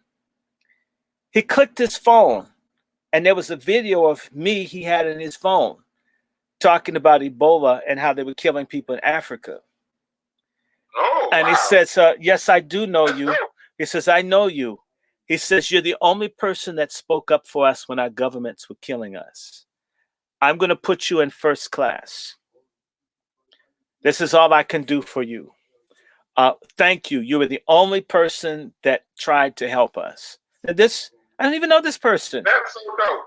Yeah. So, but and I want to tell Dr. Short, there are 2 people in the chat room right now from Nigeria that shouted you out. Okay. So salute to y'all that's in the chat room from Nigeria. One particular shouted you out. So I want to let you know that. And I'm looking, and the next day or so, it didn't happen today, to partner with the friend from Ivory Coast, to partner with some friends from Nigeria about the killing going on there. Of course, my focus is in America, but like I'll tell anybody, I've got family in Nigeria. I do not want them killed. I have family in Sierra Leone, blood family, and in Ghana. I don't want those countries dogged out, even though we got our bullshit between each other. My friends in Libya have been killed or destroyed. So when you under why this is hate for Obama, I lost people that I liked got destroyed behind Obama and Hillary Clinton. Real talk, Hillary. And you can't. I don't forgive that for nobody. That I have family or friends or connections in Haiti. If you have Azili Danto, you have to have her on your network. She'll tell you, of all the people, one of the few people that tried to help me, she'll say, Dr. Short helped me. And it goes on. And I don't have much. I look at Rollover Martin and these other people, they have so much more than we do.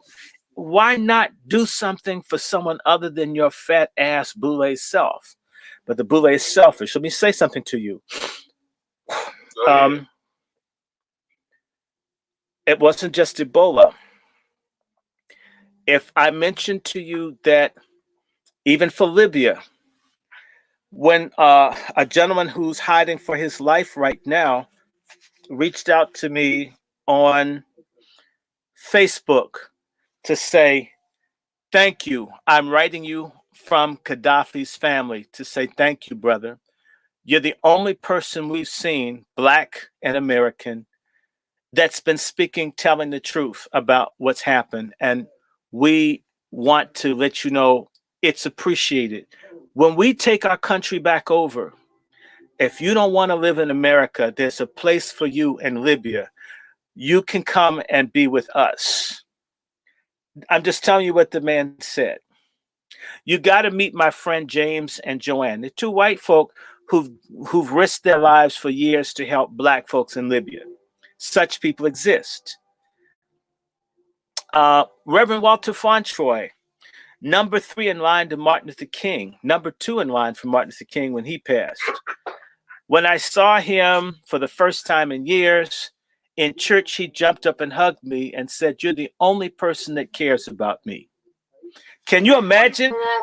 Can you imagine a former member of Congress who was with Dr. King with the signing of all, saying, "You're the only person that stood up for me, that cared about me." In fact, he said somebody prayed for me, had me on their mind. If I called him right now, he would tell you, I love this person. Why? He knew Congress people and millionaires. He made Bob Johnson, and none of them spoke. And little broke, eccentric, foul-mouthed me was raising hell. You can talk to Fauntroy's brother. He'll tell you I gave him a prophecy. Mother's Day 2016, that if him and I sat down at a table together to plan for his brother having a movement to bring him back to America, they would release him because they'd be afraid of me and him working together. Do you know what happened? I want to point something out before you go too far, because you've given us some good examples. What I want to point out to the people listening to is this. You've heard me talk about the relationship, the downside of the relationship between Black Americans and Africans across the diaspora. You see Dr. Randy Short go in on Africans as far as the relationship between Africans and Caribbeans and their relationship with Africans in America, with African Americans, Black people, Moors, whatever the fuck you want to call us. I pointed out to say this. With all of the internal fights that we've had, we as Black Americans we still know at the end of the day, you're our brothers, you're our cousins, and we're at our best when we come together. But coming together with Africans across the diaspora, coming together with brothers and sisters in the Caribbean who are on the right shit, the first thing we need to do is clean out the fucking traitors. Because the traitors don't care about me, they don't care about you. These are the people you have all that land over there that's selling out the people over there with good intentions and good hearts, forcing people to have to make the decision to move to the United States to get resources. We understand how this beast acts. So when we see people from your country coming to this country on that bullshit, we gonna check it until you start checking it first. But within that checking, it's still love. We still love you. And we love you to the point to where we're not gonna let some coon ass fake black president go and bomb your shit without us saying about it, because the biggest coon of them all is Obama. And he's the worst. And all of them. In Congress and in the Senate doing this shit to us. Brother Dwann, I can do more. I work with the Nubas and I know you can do more, but I kind of want to stay on. Yeah. So the anybody from the diaspora, that includes Black Brazilians.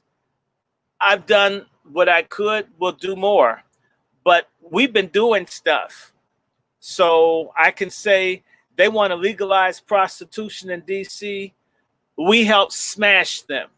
There are a lot of Black women who aren't selling their ass today, right? I'm just saying to you, if you look at the effort, the hydroxychloroquine, when Donald Trump was trying to tell Black folks how to save their lives, they couldn't find but 3 people to stand with doctors from the American Medical Association and other groups to try to save Black lives. My name is one of them, one of 3. There are tens of thousands of people that call themselves religious leaders or advocates, and only 3 people would sign their name to make medicine available to Black folks so they wouldn't die disproportionately. My name is on that list that President Trump saw. And so Dr. Short is somebody, again, for you people listening, someone who's really done the big deal, done everything. Somebody in the chat room said something, what if the Nation of Islam, and it's good the Nation of Islam wasn't in on that civil rights, a lot of that shit. But I will tell you this, Elijah Muhammad did meet with Martin Luther King, and Martin Luther King started talking a little bit different after meeting with the motherfucker. So I want to say this to the people. No one movement all had it right. We don't need people to come to, look, people. Let me make this very clear. We don't need to fucking come together and have some big ass show of force. This is not Lionel Richie, Michael Jackson, and the We Are the World video. Get that shit out your mind. Everybody has their role to play. And I don't necessarily need to be your friend to play my role. Like, you don't need to be my best friend to play yours. Everybody's in their own fucking position, all right?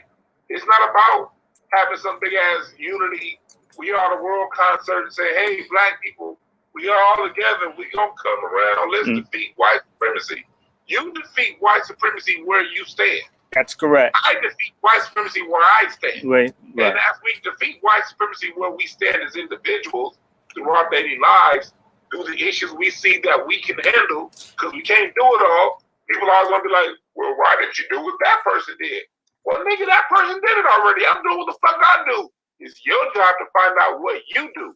So, good thing about 2020 is 2020 people are starting to see that you don't have to have everybody come together and have this unity concert. You just got to do you and do your own thing. Dr. Short, when it comes to 2020, man, you've mentioned a lot of things. I see you want to say something.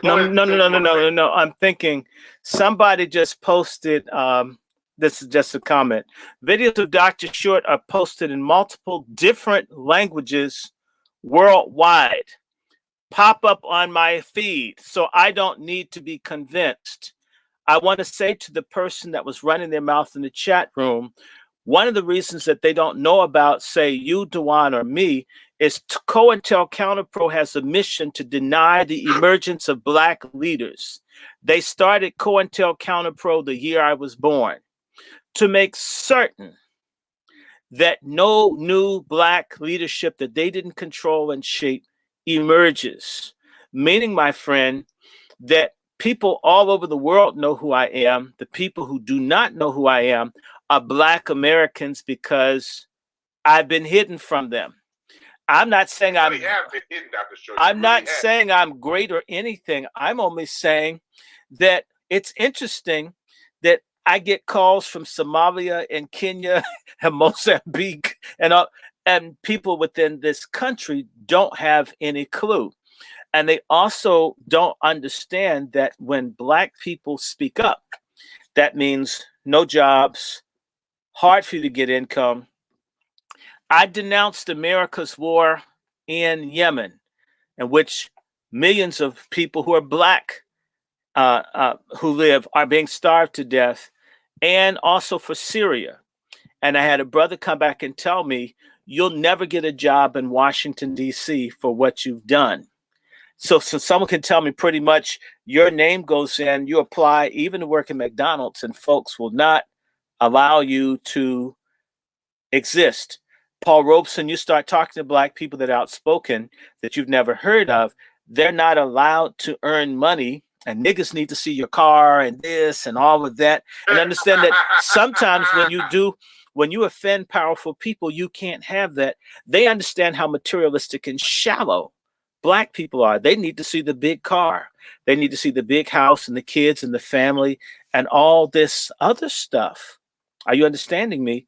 For you to be valid. And the thing is, my brother, if I said this to you, and I mean this, whether Ebola, I'll tell anybody, this whole Ebola thing was a whole CIA government plot to depopulate Africans. And my voice, it didn't work. Yeah, my voice, one of the key voices that shot it down. And I can tell anyone, I didn't get to see the document, but the document was read to me that the government of this country sent to the world that I was persona non grata. And I mean, the government of the United States under Obama designated me as a terrorist.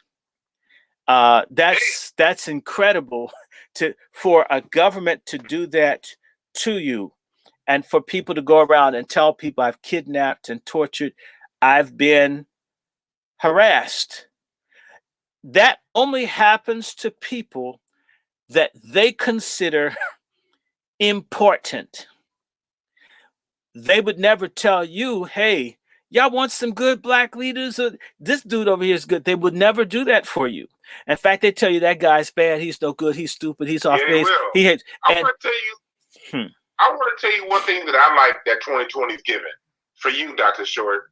And I want to get your feelings on this. Mm-hmm. One of the things that I'm glad that Tariq Nasheed put you in his movie Buck Breaking. For those who follow Tariq, you know he has a movie coming out called Buck Breaking, and it's a movie that's talking about a lot of things that America's been doing to break the spirit of the man in the United States of America. And Dr. Short is in that. How did it feel for you to get into something that's possibly that is going to be seen worldwide? Because, and I want to salute Tariq Nasheed for putting you in that. Yes. Because he's going with the people. When you talk about a Dr. Welsing, when you talk about Tony Browder, when you talk about the people that he puts in his films, he's going after the ones that America said, you know what, they too dangerous. And he's going right to them. And that's, I think, part of his formula, what makes his movie so rich, because he's not coming in saying, hey, I know it all. Now here go these minions. No, he's going to the real deal. And when it comes to Buck Breaking, that subject, when it comes to American history here, you one of the sources.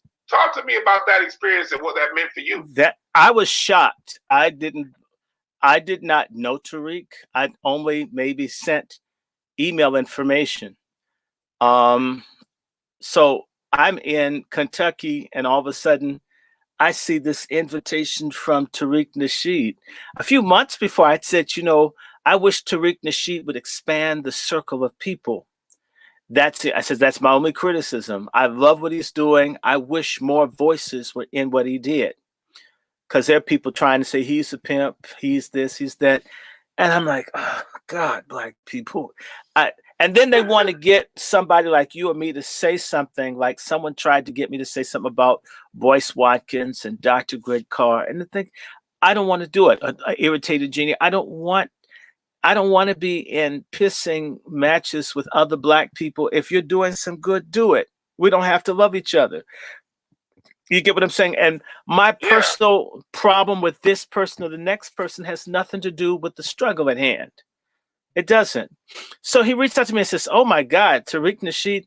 And what happened was I had to make certain, because the days that he wanted to do the filming on, I was in Kentucky. Actually, I was in Tennessee, and somebody I knew nearly died. We had to take them to the hospital to prevent them from dying. They were given 2-3 days to live. And I was able to get back. The wonderful people. There's anybody that's a vegetarian needs to look up a company called Run Veggie. Run Veggie, RUNVEGEE. It's owned by an associate of mine, brother Kelly.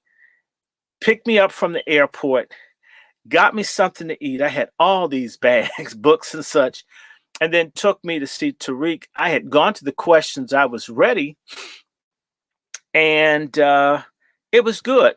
The thing that I'm excited about is that the people don't know. They're not allowed to know. This is part of the game. It's like the best musicians. You know, some of the best musicians that won't give a blowjob to someone with a nappy belly and a Star of David on their chest, then you never get to hear their music, no matter how good they are. I mean, black people, forgive me, are fucking sick. Black people, you have to literally hate black people and suck the dick of the enemies of black people for them to open the door to give you the venue to talk to your own. That's how crazy things are. And some of us are sort of like, what I do like about James Brown. James Brown, what I like about him is that James Brown didn't stop being who he was to reach a white audience. He insisted on being James Brown and James Brown only.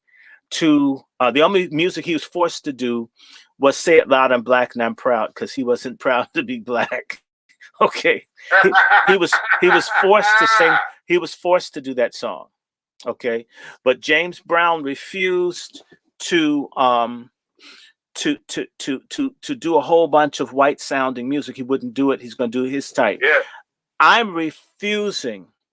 I got a call this morning from a dear friend who was saying, if you simply stop joking and cursing and using vulgarisms and just did it straight, you would just take off. And I said to him, if I took off, I'd leave behind the people I want to make an impact on. The people that need to hear me are not the people that need to see a straight act from me. So I told him, I'm not trying to cross over to the other people. They're my problem. Why am I going to go to the people that hate me for them to feed and acknowledge me? That's insane. So I said, if you want to hear a straight, no vulgarisms, listen to my sermons. When you ask me, when all jokes and all aside, as a Christian, a believer in the Most High, you will not hear any vulgarisms. You will hear only straight, intellectual, polysyllabic terms and such forth. That's when we talked about the Most High, my God, my worship. But when I'm talking to my people, even Jesus the Christ, use irony, jokes. Didn't he come on to the hole and ask her for some water? You know, that's like, I mean, that was like a hint. You know, he basically solicited her for sex to see what the freak was going to do. Okay, even the Son of God has a sense of humor and push the envelope. So, for Tariq to give me a platform means the black people, because, you know, I was on Roland Martin's show and I called Obama Ofaga. And I'm not sorry. I called him Ofaga. I dogged out all the people. I dogged out feminists on Roland Martin's show. You know, I'm never going to be invited back. Yes, I did it. I mean, I would do it again. Don't ask me. Because of that, you know, I'm blackballed. On Tariq's show, when this hits, it's going to put me in front of people who would have never seen or heard me. There'd be no way to reach them, because I'll just be honest, Brother Dwann, people like SETI and so forth, I mean, they've got huge audiences. They don't lit certain sorts of black people on the networks. They don't. They know all about him. I know someone that every time they see me, they've been begging SETI for years, pleading. These are dedicated fans. They can't.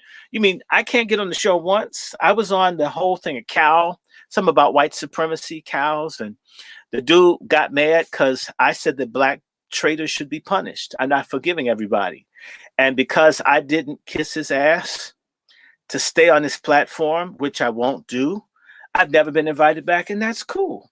I was on Sputnik the other day, and this dude was going to try to justify the murder of Laquan McDonald. I mean, if you want, check the video. It's up on my YouTube. And the dude tried to make it seem as if this dude was, what, you shot a black baby 16 times, and you think I'm going to, because I want to be on the radio, that I'm going to justify a black baby being shot? You're talking to a nigga that wish he had children, that's single without. I mean, you're coming to me and you think I'm going to sanctify a white killer cop murdering a black baby who'd been raped as a ward of the state of Illinois? So I went off on him on his show, and I've gone off on people on their show and embarrassed them because I care more about telling what I know to be the truth than I'm glad you said that, Dr. Short, because speaking of 2020, I started out 2020. My first show I did in 2020. Outside of the internet, outside of my show was I did Fox Soul. Then they have a new Fox has an app called Fox Soul. Them trying to build the niggas again, and they brought me on an episode talking about racism. And I knew I was in on some bullshit when I was the only full-bloody foundational Black American on the set. They had a black woman whose mother was Chinese, who was a lawyer, and they had another chick who she was dope as fuck. At least. Oh, I know the one that's Chinese and a lawyer. Was she from the DC area? I don't know where she's from, but she's in LA. Okay. But I had another lady on the show that was on the part of the show. Her name was Elise, and shouts out to Elise. Elise was dope. Her dad was white, her mom was black, and she was someone who was raised in that white environment, who thought nothing but bad things about black people, but she realized over her last 10 or so years that she'd been bullshit, and she was on that journey to finding out the truth of what things really were. And I appreciated her because a lot of people, they'll say, oh, I went through that, it is what it is. She was someone that realized she went through that, and she was trying to find out what's true. I said all that to say, when I did the show and I stood up for black people, they were trying to get me to do this black and brown shit. They were trying to say, well, do black people... The only thing black and brown... Safe spaces for black people, and I spoke up for black people at the beginning of the year. And what did that give me? That gave me one more appearance. They brought me back. I did them in January. Look it up. It's on this YouTube channel. Then I went back and did it again in March. And when I went back and did it in March, that shit felt like a setup the minute I got there. From the moment when I walked in, the audio engineers was like, oh, you're back. Oh, yeah. Like, these motherfuckers knew who I was the minute. You know, you ever walk into somewhere? Yes, I used to get... Just shift. These motherfuckers spelled my name wrong. When they came, this how Dirty Fox played. And then, not only did they spell my name wrong, they gave me a list of subjects to talk about and to get ready for to go onto the show. When I got onto the show, they didn't ask me none of that shit, and they went ahead and tried to throw me in some shit that they got to be able to swim in. I still bitch slapped them left and right. I said all that to say this. These mainstream channels, when they know you unapologetically are going to speak up for the betterment of black people, and you're not going to compromise, you're not going to cut here to make someone else look better, you're going to make your people look good, and you're not going to talk bad about your people, these mainstream outlets don't fuck with you. That's true. So after they realized that little sabotage shit didn't work, guess what? They didn't bring me back on. The same thing happened to me. They tried to bring on Corey and Zoe. They tried to bring on Tariq, and none of that shit worked when they tried to bring them on because they want neutered niggas on these mainstream platforms. That's exactly right. If you're gonna be like me, if you're gonna be like a Dr. Short, if you're gonna be like a Tariq Nasheed, they will not fuck with you. You have to have your own ways to break bread because they ain't gonna break bread with you when they realize that you're the real deal. Now let me tell you, Somebody had the nerve to interview me and call Africa a poor continent. And I snapped and I said, Africa's not poor. I says, Africa's not poor. They just keep getting robbed. If I'm a millionaire and you stick a gun in my face and take my money, I'm not poor. I'm the victim of a crime. How dare you say Africa's poor? I made that person take that back on air. Okay. When you do that, when they have an agenda and you embarrass them on air, they don't bring you back. So the ones that you see, like that punk ass, what's his name? Scam Jones. Those people get to be on because they kiss ass. Let me tell you something. I was on RT quite a bit. They asked me about Black Lives Matter, and I went off on Black Lives Matter. And I said, if you don't support the radical sodomite movement in Russia, why do you think it's good for me? And tell me that. You can't do that, and you can't do that in Red Square. Why do I have to see it on the block that I live on? And you made a comment about black and brown. The only thing I know black and brown that I'm only trying to get away from is the bowel movement that comes up my ass. Okay. Anything black and brown that you see, you should be flushing it and wipe thoroughly. Okay. Black means there's too much iron in your doo-doo. Okay. No. So I used to get to go on National Public Radio, or should I say on Pacifica. But I refused, and I fought those folks because they were murdering and enslaving black people in Libya. I was saying this 11 years ago almost, and people were laughing, saying I was crazy. I was paid to say this stuff. And I literally, they would try to set up shows to have people lie on me. The last time I told the bitch, I don't want to be on your show. I said, you hate being black, you hate me. I said, but you know what? You've tried to screw me, but guess who's going to get screwed? You won't have a show in 4 months. Okay. I swear to God, it'll be taken from you and I'll be laughing at you. She lost her show 3 months later. Okay. Hey. People don't fuck with me. It's not because it's me. God gave me a gift of prophecy to see stuff before it happened. I told her, you'll be off air. You're a has-been. You won't have a show ever again. Your best show was a show where I beat your ass in front of your audience. You won't have any more shows. And that was the last time she and I spoke. And yes, she's off the air. What about that, Dr. Short? For those who know my man, the other show I do, Craig Fags, I'm not going to disclose too much, but we were in a meeting earlier this week of like just pitching an idea to some folks. And what pissed me off was this, Dr. Short. We pitching an idea about our own. This is our own fucking idea, and the people behind the table were like, "Well, it'd be good if you also included some diversity and this and that." You mean perversity? It'd be good if you included, it'd be good if you included these people and those people and someone of that color or someone of this color.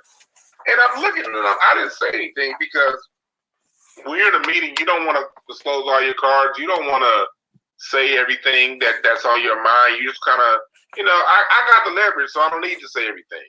But I'm over here thinking, like, no, I'm not going to include that fill in the blank white comment. I'm not going to include that fill in the blank this and that, because no one ever thinks about us when it's their shit. If it's something that's going to be completely Latin, they ain't thinking about black people. If it's going to be something that's completely this group or that group, they don't think about us. They don't fuck with us. And they shouldn't be expected to. Shit, people automatically feel entitled to tell us that we got to include these other people in our shit. And I'm like, look, for my entertainment, I love everybody. I'm not against anybody. But I do know this, whenever it's authentically black, when it's authentically us and fully us, and how we get down, it's always some extra dope shit.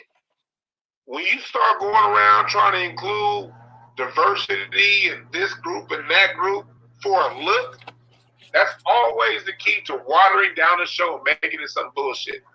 I'm not against putting a white person or someone from another group in my project, as long as it's organic and natural. Look, Jim Carrey worked he was great with the cast of In Living Color because he was great. But when you saw as In Living Color kept going and they started including all these other people, the show got straight up whack. But that's what happens when you're black. Even when you're going and having meetings with your own shit that you control, that they can never think of in a million years, the first thing they do is put somebody not black in the middle of this. And I had to tell them politely, fuck you. Not going to do it. And that's what we got to be moving forward out of 2020 and into the 21 decade. Black people have to get used to making other people uncomfortable. We've been uncomfortable for all this time, and we tend to always want to bend our will and bend what we do to make these other people who don't give a fuck about us comfortable. Fuck them. Bend our ass. If my comfort, if your comfort comes at the cost of my discomfort, fuck you. Now, if we can all be comfortable together, I'm down with that. But I'm done with black people having to compromise us to benefit other people. That's true. Now, one of the people that died this year, there are a couple of people that died this year. Oh my God. This has been a year in which a lot of things have happened. I've had several people die. I've tried to say something to them. C.T. Vivian died. God bless him. John Lewis died. I wonder if he was buried face down in his casket, as twisted as he was. What's his name? Cain. Herman Cain died this year. By the way, I told a friend of mine who knows Herman Cain, if you don't get him some drugs, he's going to die within the next 2 weeks. He was dead 2 weeks later. I told my fellowship he's going to die. It says, Herman Cain, you won't see him anymore, unfortunately. And one of the other friends of Trump that died, he got mad because I put out the word Republican. Oh, Shabba-Doo died. Wow. Man, a lot of people, I'm telling you, that dude from Houdini, Ecstasy, he's 56, man. I don't know how people are living. Walter Williams, yeah, he's going. But Walter Williams is very hard on black people. I like a lot of what he said. But these conservatives, let me tell you, I got asked to get some black ministers together to support the Proud Boys. And that's just for what? What have the Proud Boys done for black people? Really? It says, now, if you got them to condemn the cops murdering our people, you got them to do something for me, maybe, but just go up and endorse these people? No. What did they endorse for black folks? What have they ever done for the benefit of black people? Do you know of anything? Ever fuck with us. Exactly. Proactively. Exactly. When I say proactively, I mean when the shit ain't hit the fan and they run to us because they know we know how to get through the bullshit. I ain't talking about this. I mean, when times are good, when times are great, nobody's getting killed by the police. None of this extra shit's going on. Y'all don't fuck with us. And I'm saying y'all in the most general sense. I'm not saying we all know individually some dope people. Hell, some people that hook me up with some of this stuff. They'll talk about a dope ass person. The individuals that I spoke to in this particular deal, I'm talking about are dope people. And I don't even take it personal that they said what they said. It's just at the end of the day, people are sheep. People are sheep like a motherfucker. People don't think of themselves. I heard. So they'll see some shit that they'll just say some shit like that because that's the popular thing to say right now. Diversity, inclusion, and all these bullshit ass buzzwords. Mm-hmm. I'm sure cops, if they thought about it, they probably would have retracted the statement. So again, I say these things when I'm telling y'all, when we're giving y'all these stories, life ain't personal, people. Life is not personal. You have to go ahead and take what you take from it and do what you do with it. Half the people running their mouth ain't even thinking when they running their mouth. They just running their goddamn mouth. That's just how people are. They don't think. It's up to you to be the thinker and you to break things down and you to hold your composure and know your worth and make your moves the way you feel is the best way to make your moves. That's what it's about. I want to share. I had gone through Nashville after the tornado hit. That was incredible to see the devastation of that tornado. Now you see this bomb in Nashville. I've been in Nashville 10 times this year. I have never been in a different city in the same year, with the exception of not even Baltimore. Oh, maybe Baltimore. Maybe Baltimore's the only city that I've been in, or maybe Boston. Maybe Boston, but I've been in Nashville, both coming in, staying, moving in. I've been in Nashville maybe 20 times this year. I've never been in Baltimore 20 times in a year. I've been through Nashville, and this bombing that just happened, this tornado that happened. They're looking at maybe a black man being mayor of Nashville. That'll be interesting. It's interesting. I'm thinking about the people. They're saying Joe Clark died, Shabba-Doo died, Walter Williams died. They've had, oh my God, Chadwick Boseman. Chadwick, rest in peace. I used to see Chadwick. It just dawned on me. I used to see Chadwick in the cafeteria eating with Al Freeman, the actor that played Elijah Muhammad in the Malcolm X film. So I said I knew Chadwick's face from somewhere. The Chadwick from the Black Panther is very different from the Chadwick that I used to see on Howard's campus. I'm not saying that he's a bad person, but I'm going to tell y'all, there's something killing people out here. You begin to see a lot of young athletes. To piggyback off the Chadwick Boseman, man, I want to say rest in peace to Chadwick myself. He's someone that back in my younger party days in Hollywood, I used to run across Chadwick all the time. We're talking 2012, 13, 14, 15 years when I used to always be out like that. Back when the Jackie Robinson movie came out, and then he did James Brown. Around that time, it's a great movie. Chadwick out all the time, and Chadwick, every time I ran across that brother, he was already a big TV star. He had already been in a lot of movies. My experience around him, and I'm saying I knew him personally, but my experience around him when we'd be in bottle service together was he was a very solid individual. So yeah, we lost a good one. And I'll say to you that cancer up the ass, this septic gonorrhea, folks,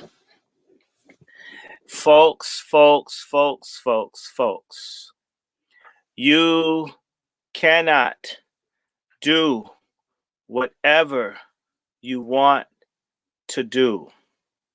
That's something that y'all gonna learn. This vaccination thing.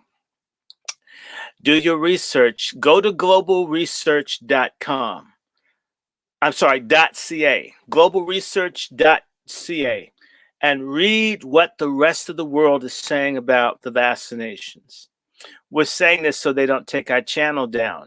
This has been a year of people shutting down free speech.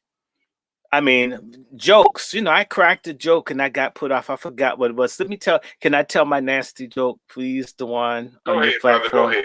Okay. Which breakfast cereal would you use to describe Asiatic nappy dugout? 30 seconds. What would it be, brother? 30 seconds. I'm going to say this in my chat room. If you had to pick a breakfast cereal to describe the nappy dugout of Asian holes, which would you say? I'll be right back. I'm putting this picture back. I have no clue. We will get to Dr. Short's joke when he gets back. Do a countdown. And y'all, sorry if y'all don't have an answer. So for the people in the chat room, I want y'all to say in the chat room what you think the joke or what the answer to this joke is going to be. All right, y'all. Yeah, I'm going to do this again. Oh, my God. Oh, my God. Oh, my God. Somebody deserves a prize. Someone got it.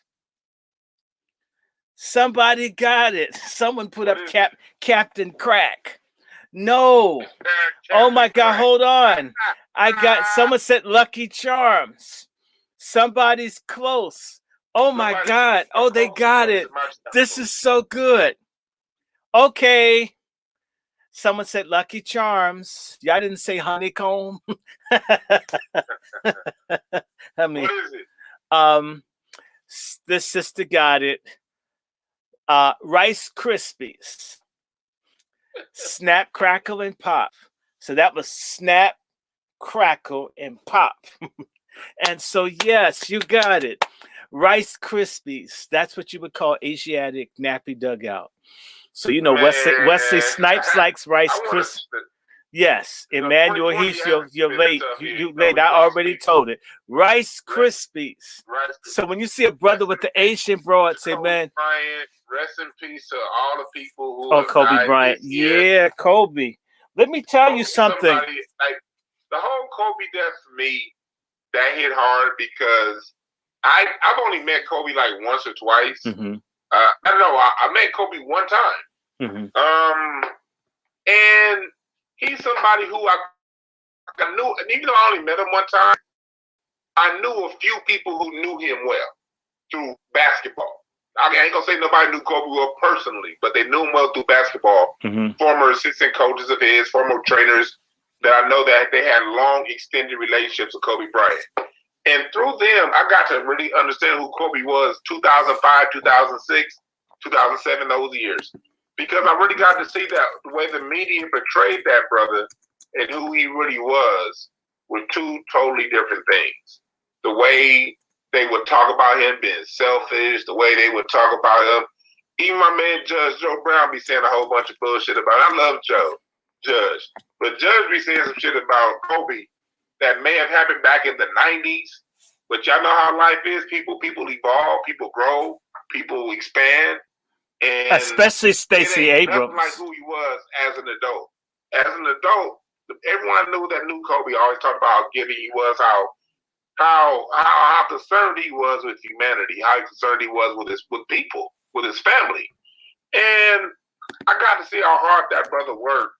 I got to see how hard, he raised his children and the things that he did. So to see that man die the way he did, knowing what I knew about him, knowing what I understood about him.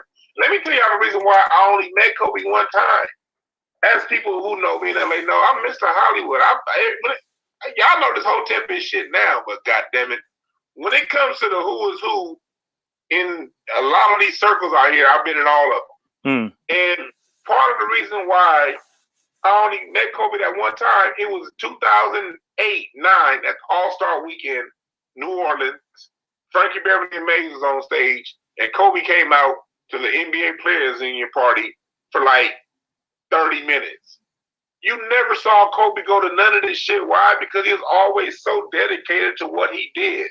I wouldn't see Kobe at no parties. I was there when the Lakers won the goddamn championship in 2010. And guess where Kobe was the next day? In the gym working out. So Kobe was somebody that, I got to see, okay, if you want to be great at whatever you do, I got to see up close and personal what it took to be that. And so to see him die the way he did, you know what I mean? But know that as Black people, we don't ever get the whole fucking story. No, we don't ever get the way things right. And those who do it to us right, those who do it right, they're going to find a way to cut it. They're going to find a way to diminish it. They're going to find a way to demean it. Don't buy into the bullshit and get to know these people who they are. And whatever they did that inspires you, use that and internalize it. And part of the reason why this show is a success the way it is, because one thing I heard Kobe say, Kobe said, I always felt that whatever I do today, I want to say a year from now, it paid off. So every time I don't feel like doing something, I don't want to look back a year from now and be like, damn, I wish I did that. So part of the reason why this show is a success the way it is now is when I heard Kobe say that, I said, you know what? I don't want another whole year to go by and me talking about what I should have done, what I could have done, what I would have done. And I just started fucking doing it. And that's the inspiration that I took from the brother. Outside of that, I don't believe in stardom. I don't believe in worshiping celebrities. I don't believe in none of that. I just believe in whatever it is that attracts you to that celebrity, use what they use inside of themselves to you, and then use that for you to grow. So salute to Kobe Bryant, rest in peace. you played a critical role in my development based on how you lived your life. Kobe Bryant. I warned some friends of mine that Kobe Bryant would be killed the week before he died, the Thursday before he died. And the morning that he died, I told someone there'd be about 12 people to die in an airborne vehicle. There'd be an explosion. I went to sleep. I told this brother this, and it happened a few hours later. Brother Dwann, people think I'm spooky or that, I just told him that Kobe Bryant, I felt he was going to die. And I told several people this. Andrew Gillum, I saw him early March, told folks he's going to get busted with a male prostitute. Wow. I want to do a shout out for Betty Wright. Betty Wright's producer is a friend of mine. That's Ray Fauntroy, the brother of Walter Fauntroy, the congressman. And Betty Wright, I actually was supposed to get Betty Wright's number this year. And Betty Wright died before I could call her. Rest in peace, Betty Wright, queen, true queen. Yeah, Betty Wright's gone. Charlie Pride, Colby, again, C.T. Vivian, that's hurtful. A lot of people going out of here this year. I think Diane Carroll died this year, didn't she, or was it last year? Yes. Diane Carroll. Diane Carroll from Julia. I was talking to someone about Diane Carroll, and I called a girlfriend of mine and says, I haven't heard from Diane Carroll. I hope she's okay. She was dead the next week. But I told people Kobe Bryant would die in a airborne explosion. That was the last conversation I had about 3 a.m. Eastern time, and he died later. People called me back, and they were freaked out. By the way, Dwann, I actually lose friends sometimes because people don't. I don't talk to a lot of people because I'll tell them something, then it happens, or they'll get upset or spooked out, or I don't want to hear anything that you're seeing or thinking. I'm thinking I didn't do anything. I mean, I'm just telling you what's coming up. So, I'll reach out to you sometimes just to talk. Something really crazy will come up and says, "Oh my God." Right. So, and I told people John Lewis would die in less than a year after Elijah Cummings. I said, you'll see, he won't live a year after Elijah Cummings died. 8 months. 8 months max. He died 8 months the day after Elijah Cummings died. And I'm just saying, and they look like brothers. They look like brothers, and they had the same double life. Okay. By the way, Cummings, one of his mistresses is mad at me, and to hell with you. You had an adulterous affair with someone, you had a baby, and you wanted to tap into the money, and his new whole ass wife took it all. That's how it goes. And I didn't want your child to be dispossessed, but, I'm saying what I'm saying. You're seeing a lot of young people drop dead. And I'm telling you, it's that septic gonorrhea. There's a gonorrhea that can kill in 4 or 5 days. Okay. Bill Withers died. Ain't no sunshine. Ain't no sunshine since she's gone. Yeah. I know. And he had one of my favorite songs Lean on Me by Skip Scarborough, A Lovely Day. Lovely day. Lovely day. But I like sometimes in our lives, we all have things. We all have sorrows. If we are wise, we understand. There's always tomorrow. Lean on me. When you're... Oh, that's a nice song. They made good music. We do not have good music right now. Rest in peace, Tuskegee Airmen. Rest in peace, B. Smith, the restaurateur. Somebody wants the website for global research. I'm going to put this out. I mean, I wish I'm going to pray for people to learn how to spell and do this stuff, because we be doing a lot of stuff, Dwann. We're doing a whole lot at one time. Y'all got to look this shit up yourself. I agree. What's so hard about that? Thank you in the chat room. We lost Little Richard this year, too. Oh, yeah.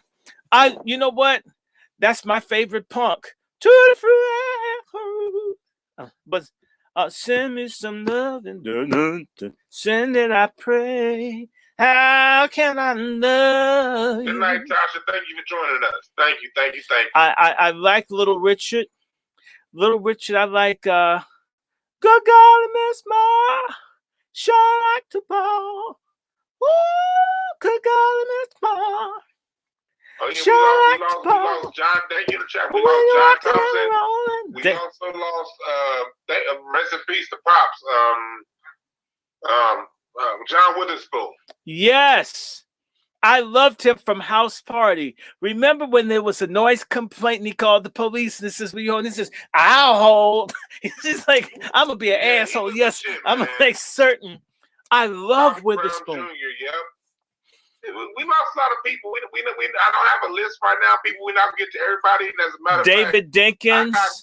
I gotta get out here pretty soon because I got something to do before I get on. We've been on for a long time. Dr. Short. Yes, I want you to wrap up your 2020 year in review, and where do you see us going in 2021? 20 and 21, the revolution's just begun. They want to do a reset on us. We're going to have to reset ourselves. It's got to be a year where we strap up, save up, plant up, harvest up. Everything's going to begin to come to us of what we do. White folks in the Civil War, Latinos in the Civil War, we blacks in the Civil War. This is a war between the Boule coons and us. And there can be no peace or mercy or middle ground. Either you're for black people surviving or you're for us being permanently enslaved and exterminated. There's no in between. Choose the side of life or be aligned with the forces of death. I'm just telling you, this year, folks need to be farming. Folks need to learn about cryptocurrencies. People need to learn about farming. Women need to rediscover femininity. Men need to stop thinking that their anuses are vaginas. It never will be. There's not enough hair anyway. Who cares how tight it is? It's supposed to be tight to keep it from leaking out when you have liquid stool, you dumbass. We have to fight. They're going to try to legalize it. If we have Biden, we win. Those of us resisting win no matter what. If Biden wins, he's going to truly, not only will he die prematurely, Kamala as president will create a constitutional crisis, and she'll do everything she can to hurt black people to try to stay president. All of the enemies of black people, traitors. See, this is a new decade. It's a first new decade in the quadricentennial, which if we are the Hebrews, we're starting the first pre-freedom decade, assuming we're going to be here a little bit longer. And God don't come back and get us. So we need to understand that we got to have some way to do business. We win if our traitors are exposed because it's time for us to recognize that strong people have many enemies. Be prepared to not be liked or popular anymore, but be right versus popular. If Trump wins and he takes over and we have martial law, which will be cool, it will be fascinating. There'll be a reset. Black people must fight. Black folks also must resist being killed through the pharmaceutical corporations that want to depopulate us. We're useless, a group of useless eaters. Hydroxychloroquine, ivermectin, black cumin seeds and/or black seed oil, vitamin D, zinc. We need to discover, get with our herbalists. If you can't grow it yourself, be suspicious of where you buy it from and whether you eat it. Stock up food, stock up seeds, stock up ammunition, stock up durable clothing that is not tacky. In fact, get as much hydroxychloroquine, and there's another drug someone's asking me about, ivermectin. Ivermectin is a wonderful drug. It helps fight, and there are other such things. Stock up on melatonin. Melatonin helps resist COVID. Eat right, live right, and whether y'all agree with it or not, you need God. the Most High is the only weapon we have against these people that want to destroy us. So in closing, in 2021, if we get Biden, we will have the most open racial assault on our people in 60 years. It will force us who want to survive to unite. You will see more Black people commit suicide, get into drugs because they're already lost. You're going to see a lot of Black people. You're overweight.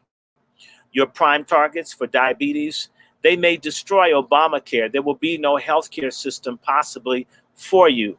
Got to learn to take care of yourself instead of expecting people who've been hating you for 400 years to feed you, educate your children, and preserve your health when you no longer matter to them.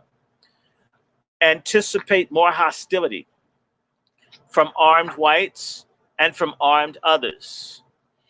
Expect more Black people who have money to share. Certain Black folks are going to get a clue.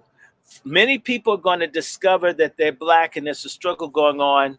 They're going to get religion. Be very cautious of people who discover racism because a boot was in their ass instead of hating the fact that racism and injustice exist in the first place. Great fucking advice, man.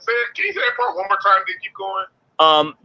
Be very suspicious of people who all of a sudden are concerned about racism because they had a boot up their ass versus hating the fact that racism and structural injustice and oppression exists in the first place. I've never been put in jail. I hate mass incarceration. The police have never beaten me. I hate police brutality. I hate it, and it's never been done to me. I hate inferior education, and I don't think I got one. I want everybody to have the optimum that they can have within their means. People need to pray. Black folks need to repent for killing babies. They need to repent for running after these white liberal leftists who hate our guts. They need to repent of looking and thinking that they need anything other than the Almighty and one another to get to where we need to be. Herbs, oils, you can learn a lot of this stuff at home. Turn off CNN. Stop watching CNN and MSNBC. Forget about white mainstream news. It only tells you their agenda of domination. It gives you no true information. You want to look at something white, look at Epoch Times. You might even get more truth on Fox than CNN or MSNBC. Look to Epoch Times is dope. You're right about that. I mean, it's time. Look at something other than mainstream American press. Okay, forget about integration. Avoid areas where you know no one, where you have no way out.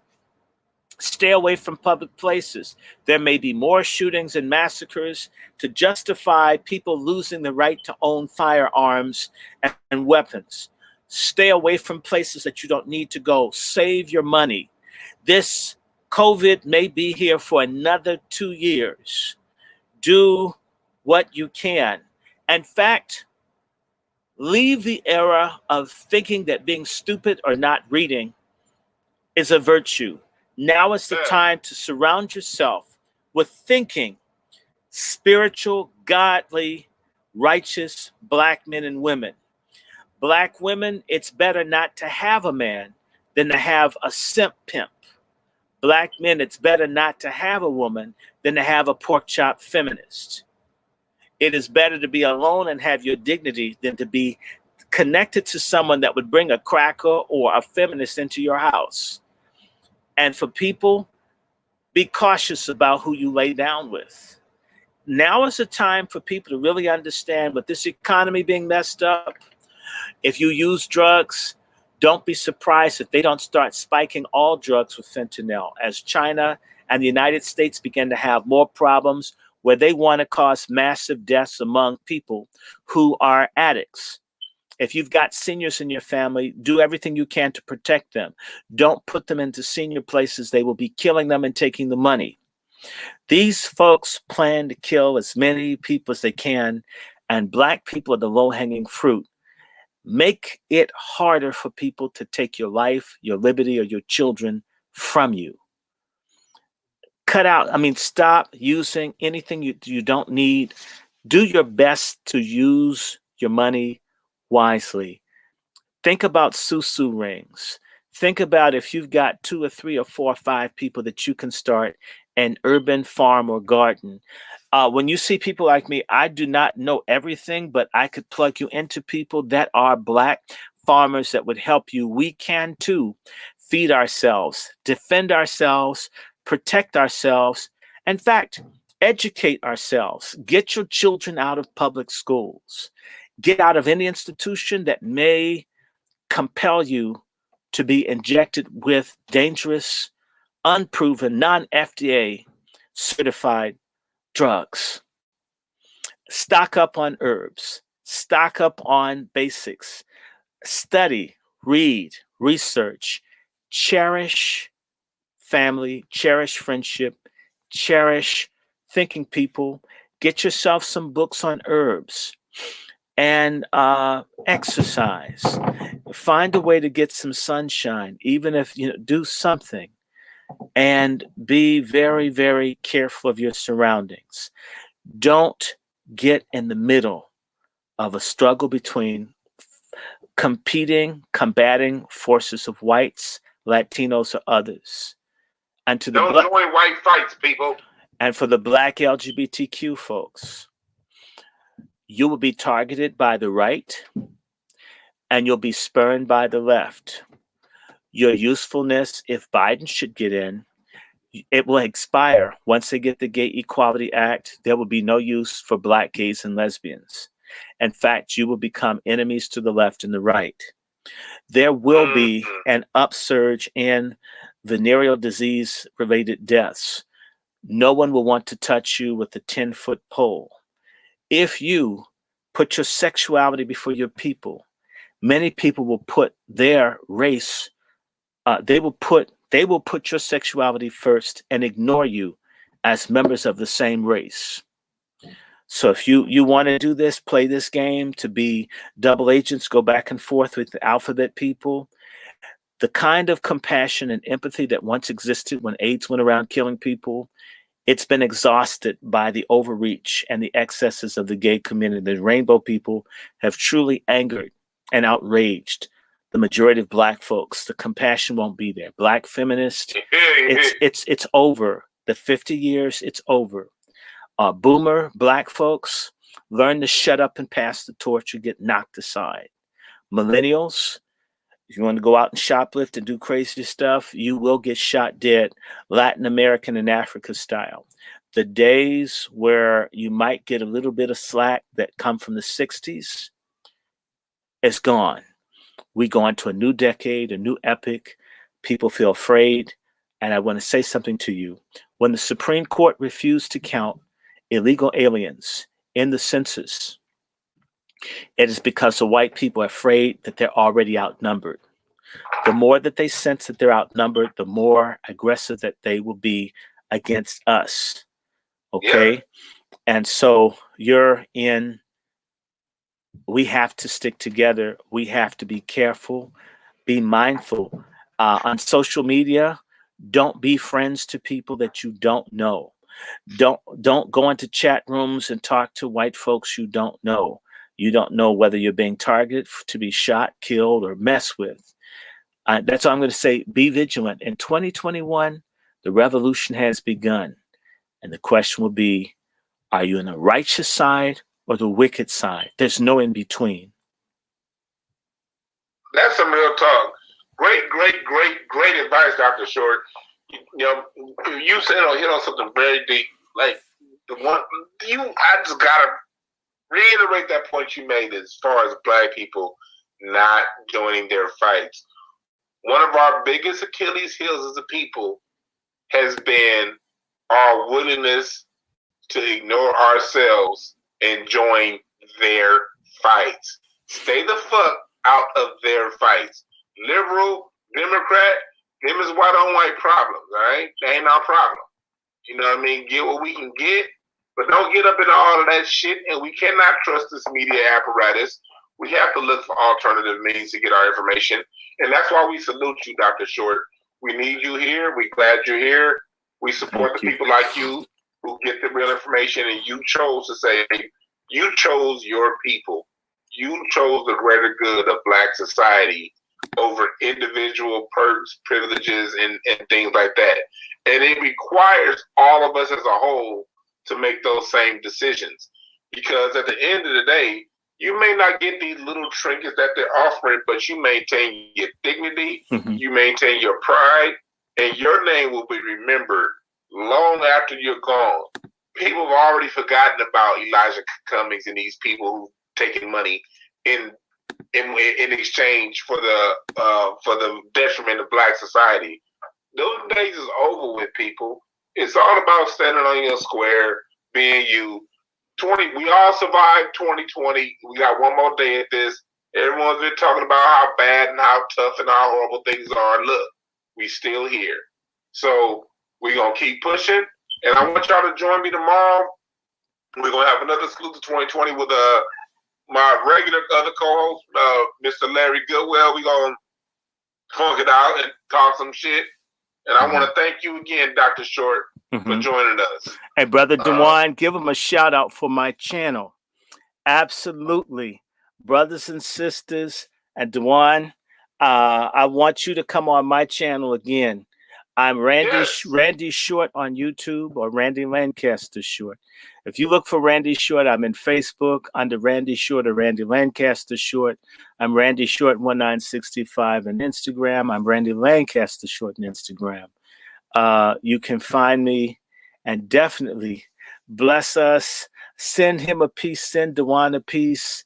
Coonbusters. I mean, I just got some artists. I'm gonna be putting out cups and other things, but I'd like to see if there's a way to create an effort, because I left out that the mayor in DC, and this is coming all over the country, the mayor in DC has made it legal for people to vaccinate children without knowledge or consent of the parents. And we are being targeted. Yes. And of course, in DC, they've already been giving birth control pills and Depo-Provera to girls as young as 10. They will give it to people younger. They don't care. See, if they don't tell their parents, nobody knows that they'll do it to anyone that they want to. They want to kill us off. It's time to wake up. I always say to folks, who you going to call Coonbusters? If you want to bless me, I'm in Cash App. I'm Dr. Randy Short. Or I'm in Zelle or PayPal under wrandyshort@gmail.com. We're not trying to get rich, but I am using the resources to educate and share. I want to say, to my credit, I helped create a climate for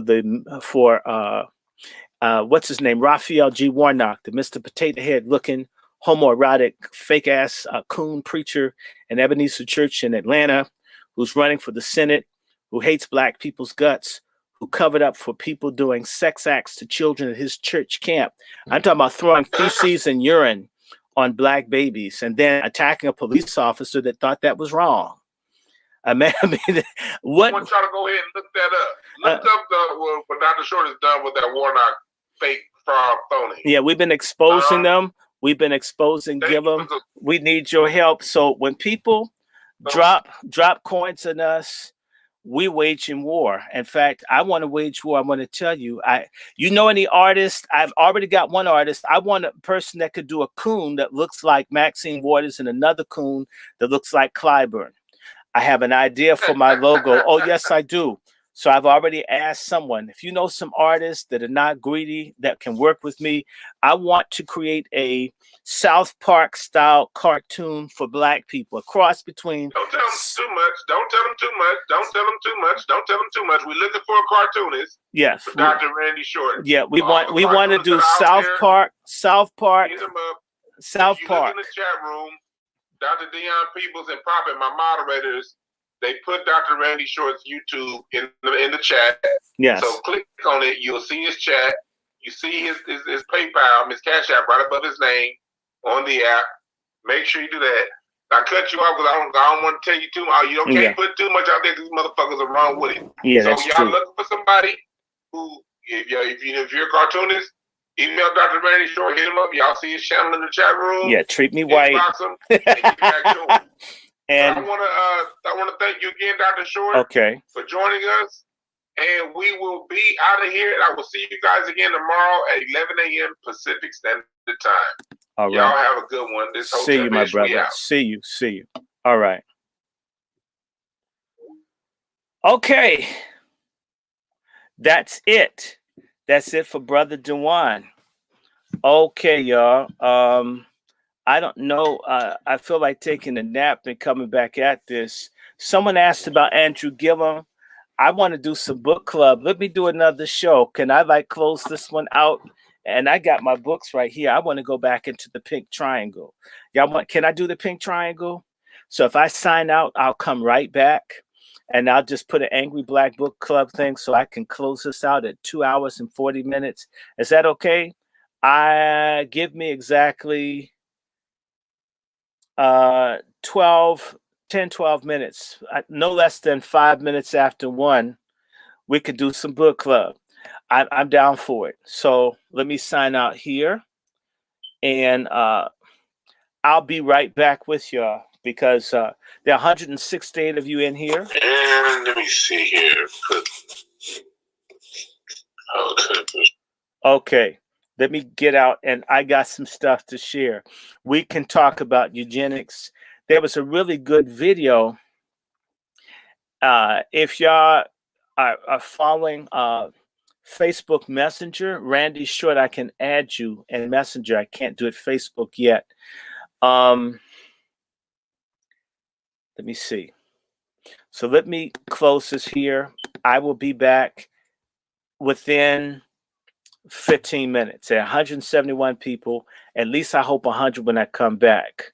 So if we want to do some more, I'm going to do some more. I'll be right back. See y'all. I'm going to check out for a second.